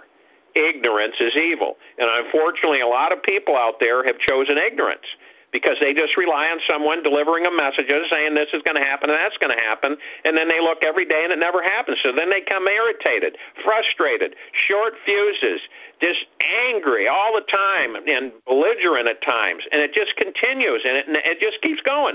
It's like a merry-go-round, you know? And then they want to get off, and then they say, no, it's going too fast, I'm going to stay on, I'm going to listen to some more of this stuff. And that's what happens. So I have had so many people finally say, I'm going to go investigate this on my own. I'm going to dig, and I'm going to talk with the appropriate people. I'm going to find a way. You got the Internet at your disposal. And these people have totally changed their attitudes because they know what's happening. They know this is going to come. They know it's already on its way. They've looked at the facts. They've crunched the numbers. They know what's happening. They've talked to the appropriate people. That's it. It's facts finding now, folks. We're getting down to the wire, and that's exactly what this is about. If you want to empower yourself, then go out there and dig and find the facts that'll eliminate the guesswork. Next question. Okay. 732. Yeah, hi, everyone. Hey, Dr. Rand, could you please tell us something you know about the time travel? Thank you. thank you, Joe. Well, I'm not a doctor, but thank you anyway. But maybe that's things for the future. But time travel goes on every day on this planet and off planet. It's not a technology that's being worked on. It already happens. Again, the unknown factions of certain military groups have been experimenting with it since the 1940s. The Germans had a time travel device called the Bell, and you can look that up and investigate it. And it was part of their technology arsenal. And they've had several programs on traveling into the future. It takes a lot of energy. They travel into the past. There are time travelers all over the place in time traveler programs. It's going on all the time. There's off-worlders that time travel they jump. Interdimensional beings jump from one time to another within seconds. And, people they think that time travel is a joke, but you can manipulate time. It's a proven fact. And there's people that have traveled back. They want to go see the Gettysburg Address, so they travel back in time to see the Gettysburg Address. It's a controlled, and it hasn't been introduced to the masses, but it will be. It will be introduced to the masses. Time travel will become an everyday occurrence, and there'll be parameters and guidelines and constructs so that people don't mess up the timelines. And what they've done is, a lot of several times they've messed it up horribly. Where, and I've mentioned this before, where they would time travel and they would create changes in that timeline, and instead of changing that particular timeline that they were in, it branched off into 10, 15, 20, 30 different new timeline branches. They made a mess of everything. Project Looking Glass, they had the machine, they dismantled it, they put different pieces in different parts of the planet so that no one could go back in and do that. There are civilian companies that are studying time jump travel into the future. It's easier to go into the future than it is the past. It's a massive amount of activity going on with time travel, but it's hidden. Again, it's another technology that's been hidden. And there are some time travelers that are trying to come clean and let people know in this time, certain things that they're allowed to say. And, a lot of the times people talk about the Greys because the Greys claim that, I believe it's the Greys, that they came from 25,000 years from Earth's future. That's what the Greys claim. They came 25,000 years from the future. With the Nords are another group, and they claim that they came from 50,000 years of the future of Earth. All right? Now, does it happen to be our timeline? It could be another timeline, period. In fact, there are species that go back in time to come here to get us and genetically modify us so that they can repopulate their planets. So guess what? There's a lot of humans that are scattered all through the galaxy and don't even know their origins. So you've got relatives a lot of different places that you aren't even aware of. Next question. Okay. 817.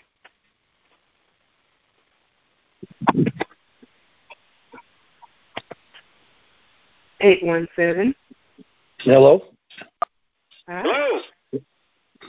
Yeah, I got the question I have is the other night you said you knew Jesus as a good friend and a buddy. Well, when we have situations, everybody says, well, let's get together and pray, kind of like you were talking about earlier on the 8,000, that being a meditation. But you're talking about prayer, everybody gets together and they pray. But if religion on the planet was originated by man, then where does that put Jesus and the Spirit? Well, when you think about religion is separate from spiritual existence and coexistence with one another. We talk about spirituality, we talk about your actual spirit energy, which is housed inside your physical body. So Jesus, and who was at one time in a human body and is now an etheric energy, just like we are when we leave the body. And when Jesus made the statement that the kingdom of God is inside each and every one of us, that kingdom of God is the God spark that is defined as our spirit. And so when I talk about Jesus being my buddy, Jesus is everybody's buddy, best friend, just like all the archangels are, just like your own spirit guide is. But where it becomes convoluted is because there are so many belief systems that are kind of flayed out there that it becomes quite confusing for some people to connect the dots. And so you got to be very, it's like I'm very careful about that. It's just basically to separate the religious factors from the actual spirit energy existence. And the spirit energy existence is the God spark housed in every single human. Where does the God spark come from? It comes from the God creator. Where did Jesus come from? The God creator. Why would Jesus run around and tell people that the kingdom of God is inside each and every one of us? Kingdom of God is what we represent, made in his own image, which is basically our spirit, the God spark. Now, that's a belief mechanism. Other people have a different belief mechanism. And so that's why the unification of the human race, of understanding their origins, that's why there's so much confusion, because the human race doesn't understand its origins. None of us do. We don't understand, where did we come from? How did we get here to this planet? And I'm going to tell you right now, we didn't come out of some primordial goop. That didn't happen. And when you have such civilizations out there that are master geneticists that can clone life in a blink of the eye, and it can create all kinds of things and create all kinds of life unbeknownst to us, we want to know our origins. It'll answer a lot of questions. And there's a lot of people that say, I'm out of place. I don't vibrate with, I don't feel good about this. I don't feel good about that. I was raised this way. And these are my belief mechanisms. So there's so much dogma that has been created with the human race. on purpose to keep them mired in confusion. And the only way that's going to change is that each individual human being is educated on the knowledge where they know and they experience where they came from, so that it's not just someone telling them, but they can literally be taken there and be experienced and to know where they came from and what their roots are and what they're here, what they exist to do, what they literally exist to do. But it's difficult because, everybody's starting to wake up, everybody's starting to question things, and there's a lot of confusion. It's just very confusing. Mm-hmm. So not necessarily what I believe in, is that going to be acceptable to everybody else? Heck no, it's not. Do I expect it to? No, I don't. But I share that so in hopes that it have faith that it vibrates with others, and it does. And that's how we attract others that have that same vibrational frequency so that we can work together to make an effective change for the better of humanity. And eventually, as time goes by, others will choose at their own rate of adjustment, their own rate of knowledge, their own rate of understanding. This isn't a race. So you can probably see what a massive undertaking this is. And there's only one that can pull it off and orchestrate it, and that's the Creator. Next question. Okay, you're listening to The Real Truth Call. Our website is www.realtruthuniverse.com. And Jared, would you give out your website, your email address, please? Oh, the email address is weareonelight, L-I-G-H-T, for all, @gmail.com. We are one light for all @gmail.com. Okay. 626. Hello. Hello. Hi. How are you, Dr. W.C. and Rand? Good. How are you?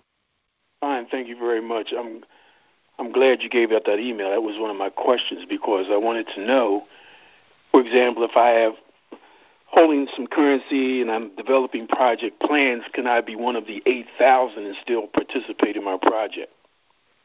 Yeah, that's up to you. Okay. Yeah, I mean, if you have the right things in place and you plan things and you want to be part of the Power 8,000, then yeah, absolutely. Okay, good.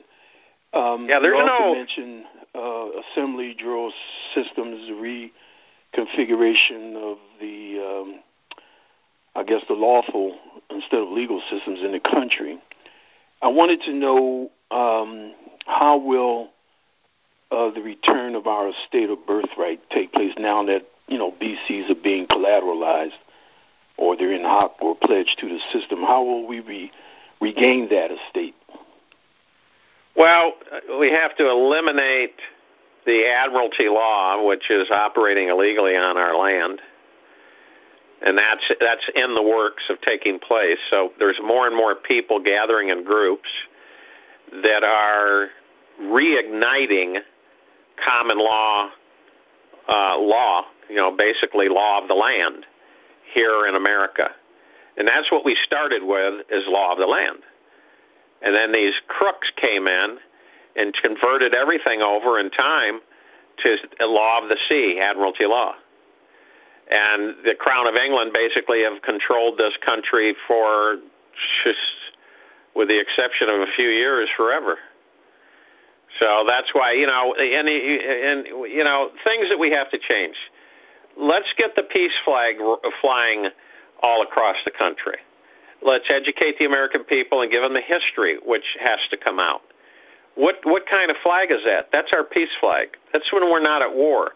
The flag that we fly all the time in this country that we come to know is a war flag. That's our military flag. That's our war flag. That's whenever we're at war, we fly that flag.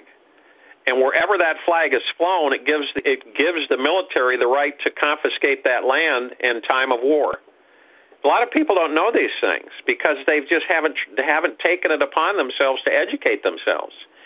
And they're all kind of miscombobulated and confused, and they think it's all bodunky and it's not right and it's not right information. But all they've got to do is research it and find it out for themselves. And not rely on, not always rely on people giving them the information. Because when you look at the fact that you see that we have a peace flag, how many people know that? Let's start flying it. We're not interested in war anymore. Period. Let's get rid of the war flag, that military flag. We fly that flag everywhere. Why do people, when people die, why do we have it at half mast? That's a military thing. When there's been a disaster, a cataclysm, or somebody's died, it's like the bombing when they bombed the Twin Towers, and all those people died. And they flew the military flag at half mast. Another reason that it always grinds me whenever you see presidents speaking in D.C. or mostly anywhere except China. They got the military flag, and it's bordered in gold braid, gold fringe, and gold bob tassels, or red, white, and blue tassels, which is Crown of England. It's a flag with no country. That's what it is. That's what it gets in my crawl when I see that happen, and it's flying. It's flown. It's looked that way all the time. It's crazy, and it's because ignorance is evil. It really, truly is. And that's why the American people are ignorant to the fact, and I'm not saying stupid. Ignorant and stupid are two different things. Ignorant just means they aren't educated. So, ignorant means that they don't know the history. They aren't aware of it. So they're easily led, they're easily controlled, and they're easily fooled. So you got this country that's a mega money-making machine with over 300 million Americans working their tails off for the most part, and you've got all of this hidden knowledge about their country that they aren't aware of. It's like I've said before, most people don't know how we were structured in the beginning. If you ask a high school student, for the most part today, how this country was founded and how it was structured, they'd get it wrong every single time, because it's what they've been taught. It's what the history books dictate. It's how the children are formed in this country, from kindergarten all the way up to high school, into college and graduation there. It's manipulated. The system is manipulated to keep us enslaved, to keep us dumbed down and not knowledgeable, because a knowledgeable people is not a people that can be enslaved. See, that the government can't enslave them. And so when this is going on, but it's going to accelerate, where we have to return our land to law of the land, common law. We have to return our court system to that system. We have to unincorporate every incorporated entity across the country, period. Because incorporation means that they're in on the take and they're controlled by the dark agenda, the cabal, whatever you want to name them or label them, the bad guys. And think about it. Everybody that works only makes enough to get by. For the most part, that's how it's designed. Make enough to get by, but not enough to be free. Make enough to get by, but not enough to be free. Spend 30 years of your life, and usually 5 to 7 years after you retire, you're dead anyway. Next question. 503. Hi, can you guys hear me okay? Sure can, loud and clear. Very good, sir. Mr. Rand, it's an honor to speak to you, man. Anyway, I've got a question about some of the banking information that you spoke about. You mind if I bring up a banking question at this time? Go ahead. You had told us in one of your earlier calls that, pardon me, that we need to stay away from the big banks because of the influence of the bad guys. And I'm really sorry, but I got a frog in my throat. And then you said that we should be looking at credit unions that have certain characteristics of being state chartered and unincorporated. Then you said that it's best for us to have off-ledger accounts, which I completely, totally, absolutely, positively agree with. But the problem is that the credit unions that I've spoken to who meet the other criteria know nothing about off-ledger accounts. So I'm kind of curious. It's like, are there any big banks like maybe HSBC or something that might be safe to deal with? That's your own call. I'm not a banker, of course, so I've just experienced a lot of interaction with big banks through the years, and none of it's been pleasant. So when you're looking at your money, okay, this is your money, this is your wealth, it is not the banks. Unfortunately, on this planet, the banks think that as soon as you put that money in their bank, it's their money. Literally, they think it's their money.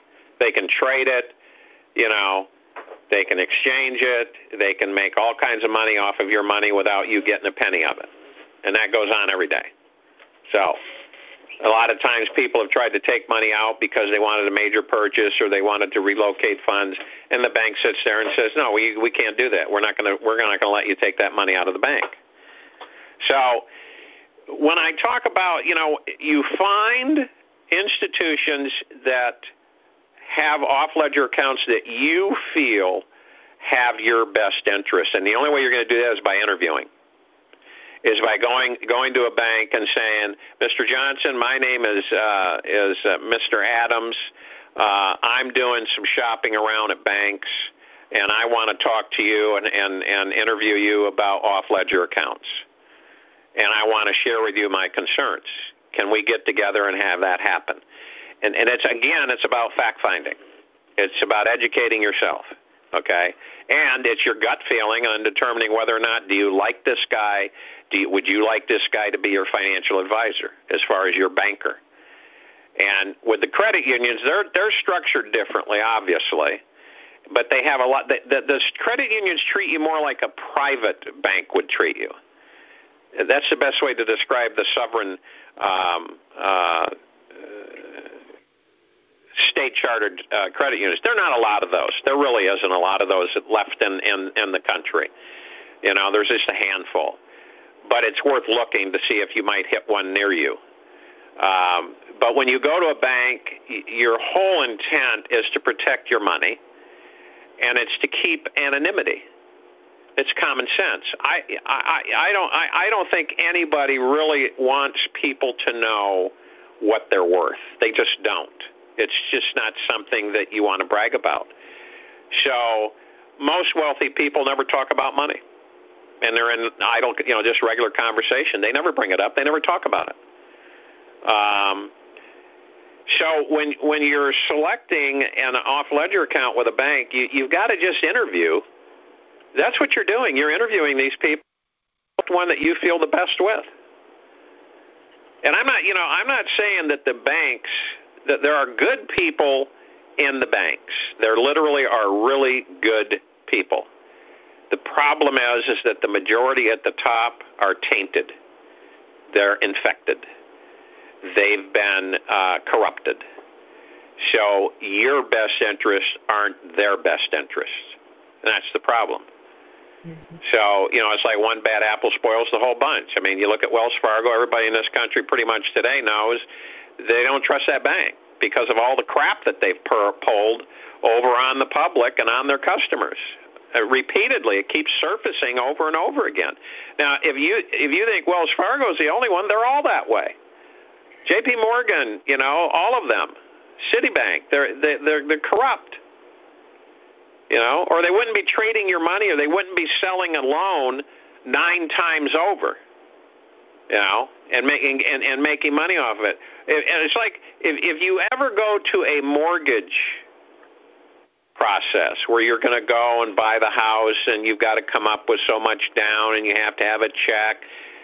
If you were to sit at that table and you were to say, all these strangers that have these really smug look on their faces usually sitting at the table, it's like they're at a funeral or something, and you're sitting there and you say, I want you as the mortgage holder to show me the money to proof up the fact that you own this property that I am renting from you, because that's what you're doing.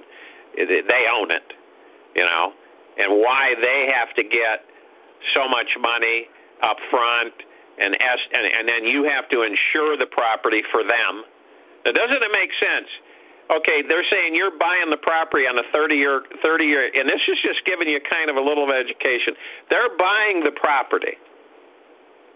This person is buying the property on a conventional 30-year conventional mortgage at such an amount rate. Today, you're forced to do an escrow. You're forced to carry homeowners insurance in your escrow to payment, and other things in that escrow, that payment that you make every month to the bank or the mortgage holder. So, why wouldn't you have the right to? Why aren't they paying to insure that property? You don't own it; they do, but you're paying to insure it. Think about that for a minute. You're paying to insure a property that you don't own. They've got it slickly. They've just made people so ignorant about the process, it's unreal. Mortgages, by the way, are illegal. They're all illegal. All right? You don't know why. I just explained it to you. It's because of the fact that they own the property. You don't. You're renting it from them until you pay 30 years later, and most people don't end up owning their properties because the bank knows they moved before they even get close to owning it. And then the whole process starts over again. So they have no liability at all. None. You insure everything. You maintain it. You pay for the improvements. You do everything under the guise that you're buying it, period. And 9 times out of 10, you're never going to own it. So in reality, people are just renting these houses that they believe they own. That's it, period. Well, you can get an equity loan and that type of thing. Yeah, because you put money into it. You're making payments. So you build up that equity. So the bank says, well, that's nothing off of us. They've made these payments. We'll just give them back some of that money. So when you start learning this stuff, and that's why, knowledge is so powerful, that imagine every American getting that education and start to realize that. Now you're sitting at that table and you say, I want to have you proof up to me, show me the money that you used to buy this property that I'm buying from you. That's how freak them out. That will literally freak them out. Everybody's mouth will drop at that table, period. And then on top of it, you have an account you aren't even told about, you aren't even aware of, that's got a whole bunch of money in it that they've been putting in there ever since you were born. And they're trading it every day, making a ton of money off of it because they've claimed it because it's an orphaned account. No one has claimed it. People in this country should be able to go to their account and say, by the way, take it out of my account to pay for that house. I want to buy that house, take it out of my account. I want to buy this car, take it out of my account. It's the same with your car, all right? Everybody thinks they own their car. They're never going to own their car. Reason is because they got to pay to drive it. They got to pay every year. Every year they got to pay to drive that car. They got to pay insurance. They're forced to pay insurance. You don't pay insurance, you don't get to drive the car. It's all blackmail. So people think they own their car. You're never going to own your car. You got to pay to drive in this country. Think about that. You have to pay to drive. This is a free country, right? Ha ha ha ha. Ha ha. But I'll go on and on about that. I better stop there. The next question. Okay, we're going to take a couple more. The next one we get 714.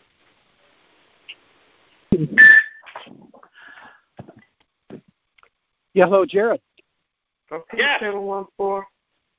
Yes, hi. This is Pat from California. Okay. Hi, Pat. How are you? Anyhow, Jared, good. How I was are you? wondering if you could. Good, real good. I was wondering if you could put some information out on why they burned the library at Alexandria and what was the real purpose behind that.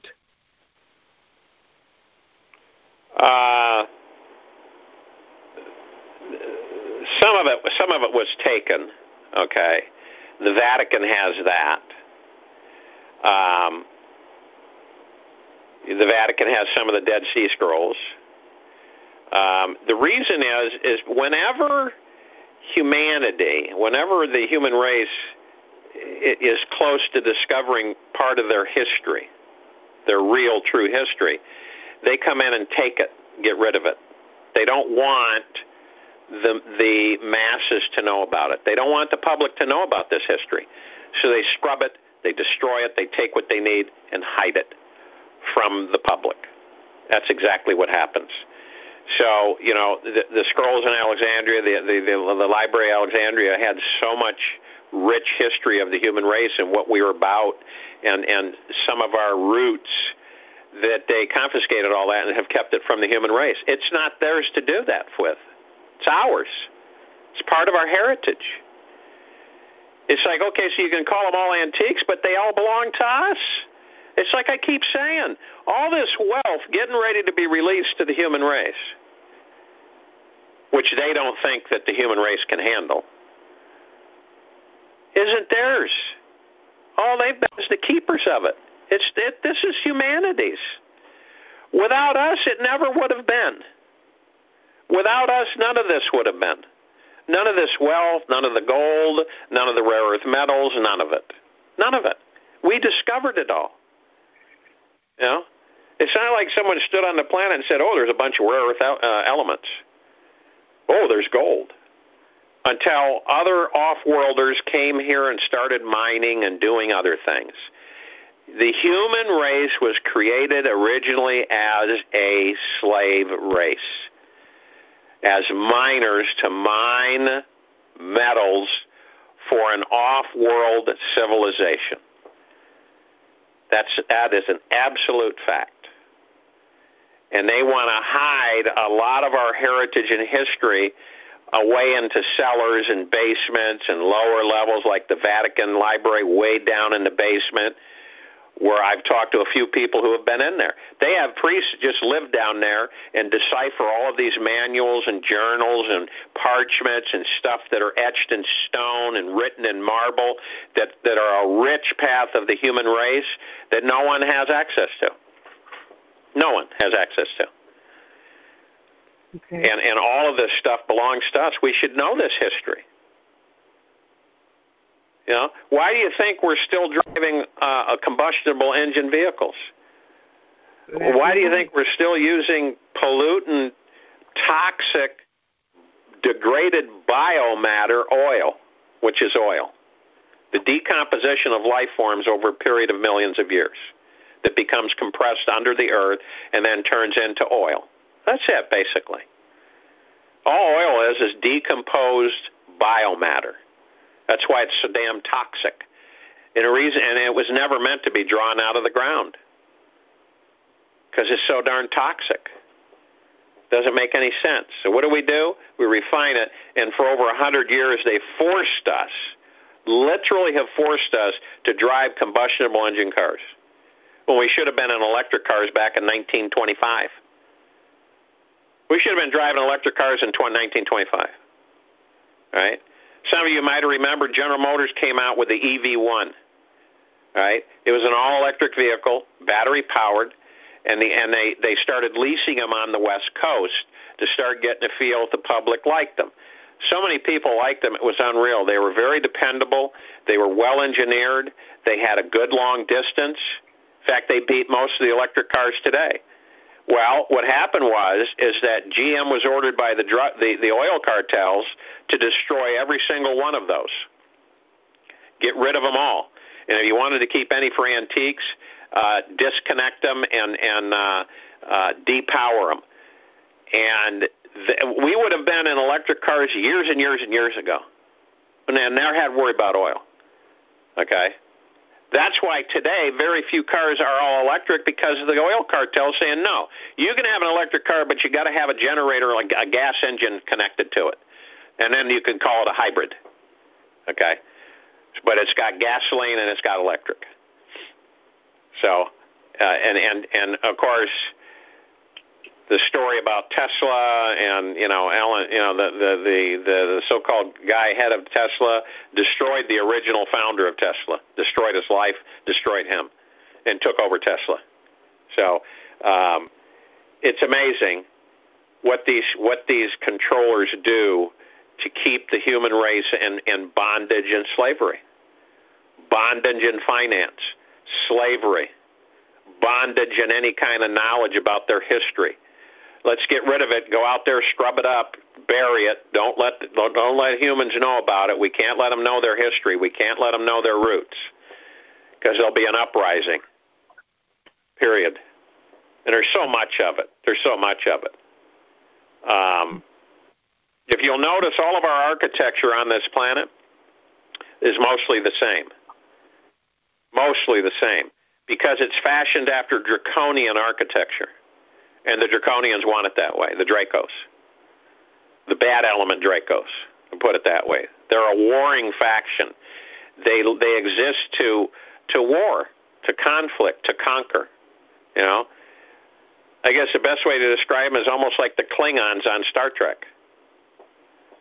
Basically, always a warring nation. They go and they conquer. They take over planets. They use their natural resources. They enslave the people. They eat the people. So, the next question. 231. 231. Yes, Dr. WC, do you hear me okay? Yeah. Sure can. And Mr. Rand, it's really a pleasure and an honor to hear you speak in the depth that you are. Back in 2004, I had the privilege of sitting with a group of guys, and I brought some currency. They told me to throw in a shoebox and let it sit there, and sometime in the future it was going to come back around, and I might make some money off of it. Over those years, I spent 30 years in manufacturing. I was a blue-collar worker, a group leader, troubleshooter, and I guess I'm interested in getting on a list for those that are in your group that want to work with agriculture until we get these replicators going for the food. We need to detoxify our soil. We need to make them work again. They're not working because of the technology that's out there. The production is down in my area. We need more acres to get the crops out. And I guess the old adage was healthy soils, healthy plants means healthy animals and people. And it seems like this country is the rate of sickness is higher than any place else in the world. I just wanted to have you comment on that. Well, you hit on a lot of key issues. You just send an email to the email address. We are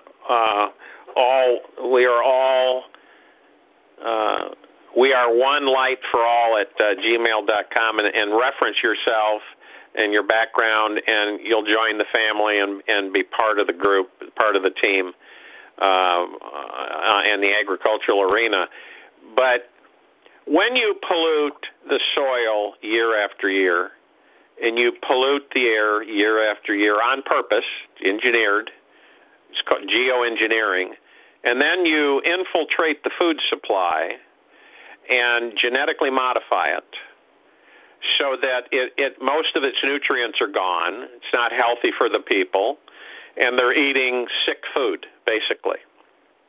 I would wish one of the biggest things is that all Americans stop eating all GMO products overnight.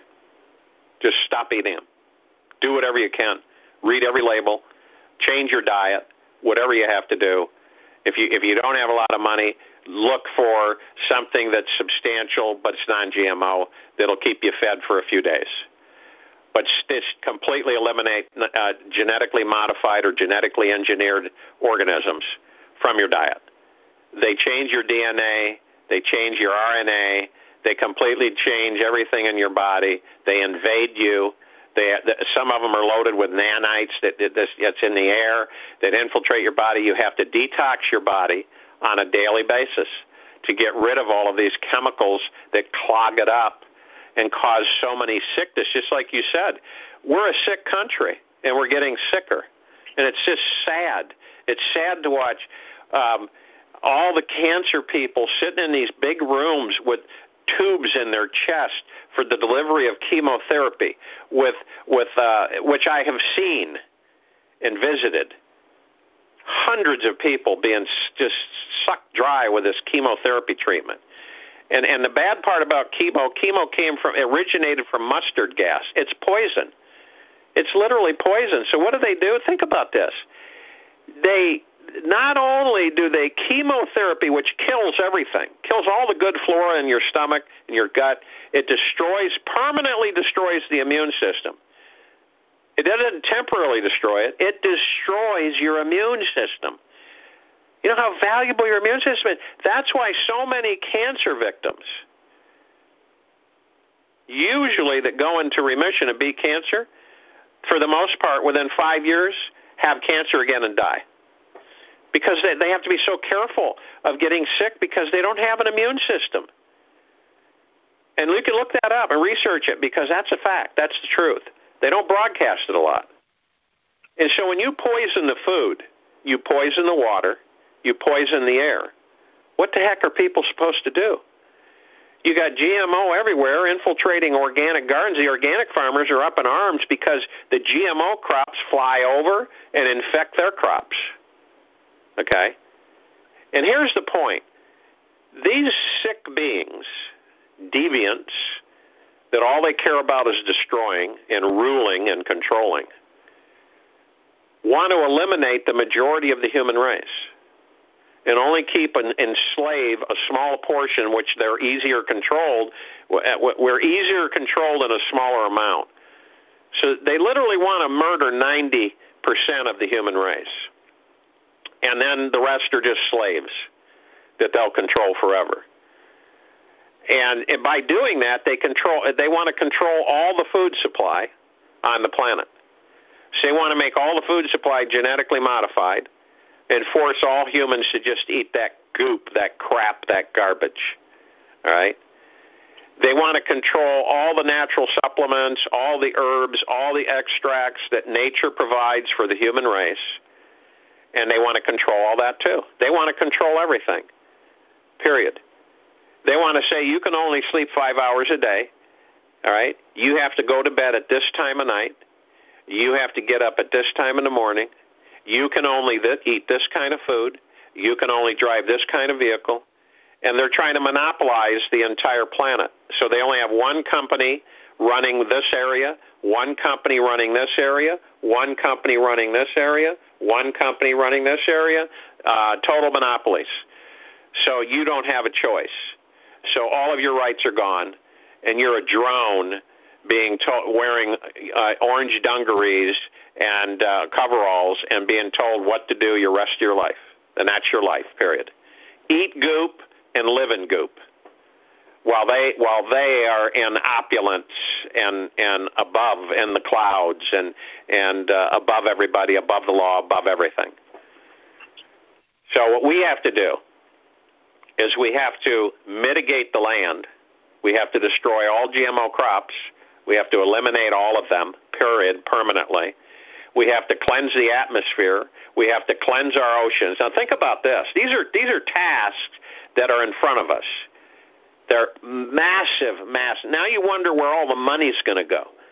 Massive amounts of money to do all this. Thousands of trillions of dollars. Centillions of dollars. It's never been done before. See, that's the whole point. This has never been accomplished. It's never been done before, and that's why it's just so new to everybody to comprehend. People just can't comprehend it. They just don't. There is untold wealth on this planet that most people don't even know about. They aren't even privy to it. They're only compartmentalized in a certain area, believing a certain thing, being told and threatened, and their lives are controlled in a certain arena, a certain area, and that's all they know. They are on purpose exposed to certain things so they feel empowered and educated and knowledgeable above others in certain areas, but they know little, very, very little. And they think they know a lot. So that's what we have to do. That's in front of us amongst all the other things that we haven't even gone into for project work for the human race to clean this absolutely appalling mess up. And it's just absolutely appalling. It's totally out of control. I mean, think about it. We've got to redo our government across the country, state by state, city by city, town by town. We have to have an entirely new government there in Washington. In fact, our government originated out of Philadelphia, Pennsylvania, folks, not Washington, D.C. Washington, D.C. is a foreign state on our land. It's illegally here. It's a small area, just like London is a foreign state in England. It's illegal. It shouldn't even be allowed to be there. It's no different than the Vatican in Italy, in Rome. Those are foreign entities. D.C. is a foreign entity in our soil, as the American people need to be educated and be aware of that. All right? We need to have a government for the people, a government formed by the people. We, the people, are the bosses of the government. We are the bosses of every single thing they do. They are our servants. They serve us. They protect. Our military protects us. We have transparency where we see things. We're aware of things. We choose to know that. We will never make these mistakes again. We will not ever make them again because we will be educated and we will keep ourselves educated and we will know what's going on from a day-to-day process. We will know what the government is doing on a day-to-day process. None of this crap where, oh, no, we can't show you this documentation for the next 50 years. We can't show you that we killed Kennedy because he wanted to take the country back to its own currency and he wanted to free the American people. We can't show you that. So we're going to put it and we're going to redact it and we're going to cover it up for 50, 60 years. And what right do they have to do that? Now, if you don't like your government, you fire them. It's as simple as that. If you don't like some of the things that protect them in the Constitution, you change it. That's it. But they've had pulled one over so many times on the American people, it's a riot. It's just a riot. You know? You guys come in here and you leave, most of you leave as millionaires. Now, how do you do that? You mind telling us? And I'd love to have a panel. This has been a dream of mine. Have a panel of plumbers, electricians, tin knockers, factory workers, school teachers, not politically oriented, just regular, good old, down-to-the-bone American people that are plugged in with their communities and everything, sitting on this panel and having all of these congressmen and senators on the hot seat testifying on how do you make all this money? Where do you get it? You mind explaining that to us? Because we pay you a salary, and we know what that salary is.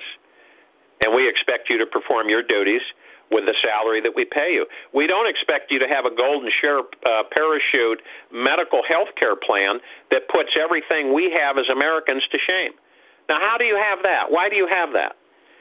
And why do you always play this game with the American people that we just can't come up with a budget for a universal health care plan for the American people?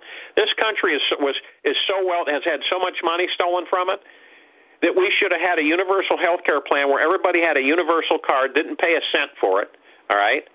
Didn't pay a cent for it. Well, they paid for the labor and sweat equity that generations have put into this country of building it.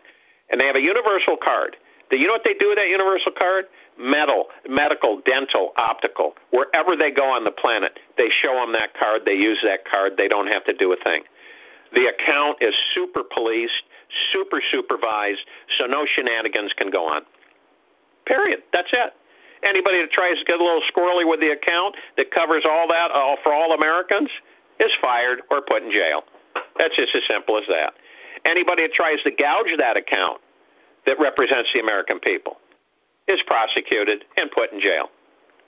It's not complicated. Most of the things in our life are not complicated. They complicate them so it confuses us out the rear. But imagine that. That's what Americans should have. They should have a unit. And that's not plausible. That's not doable. Where are we going to pay for that? It's always the answer. Where are we going? The American people are going to pay for it. We want it. We want that for ourselves. You guys don't tell us what we're going to get. You're not going to sit behind closed doors and do a several thousand-page report saying that we have a new health care plan, which is a joke. You know? It's very simple. You use a universal health care. Now, with the money that's going to be coming into this country, that's a real doable thing, folks. Guess what? Everybody will have free health care across the board, period. Is that going to put a lot of people out of business? Sure it is. It's going to put a lot of crooks out of business, too. All right? This is all changing. It's what I'm trying to explain. Nothing's going to stay the same. The old constructs are disintegrating before your eyes. Everything you've ever known, everything you've ever experienced is melting away. It is going away for good. So the monetary system that you're so used to, well, we can't afford to have all this money flood the economies and everything else, that's third-dimensional garbage. With the new system, how do you get rid of money? There's only one way to do it, to adjust the population to wealth. You spread the wealth in a responsible, equalized manner to the rest of the population on the planet. You educate everybody on their history. You come out with all this information in a step-by-step process. Eventually, everybody on the planet is well-to-do.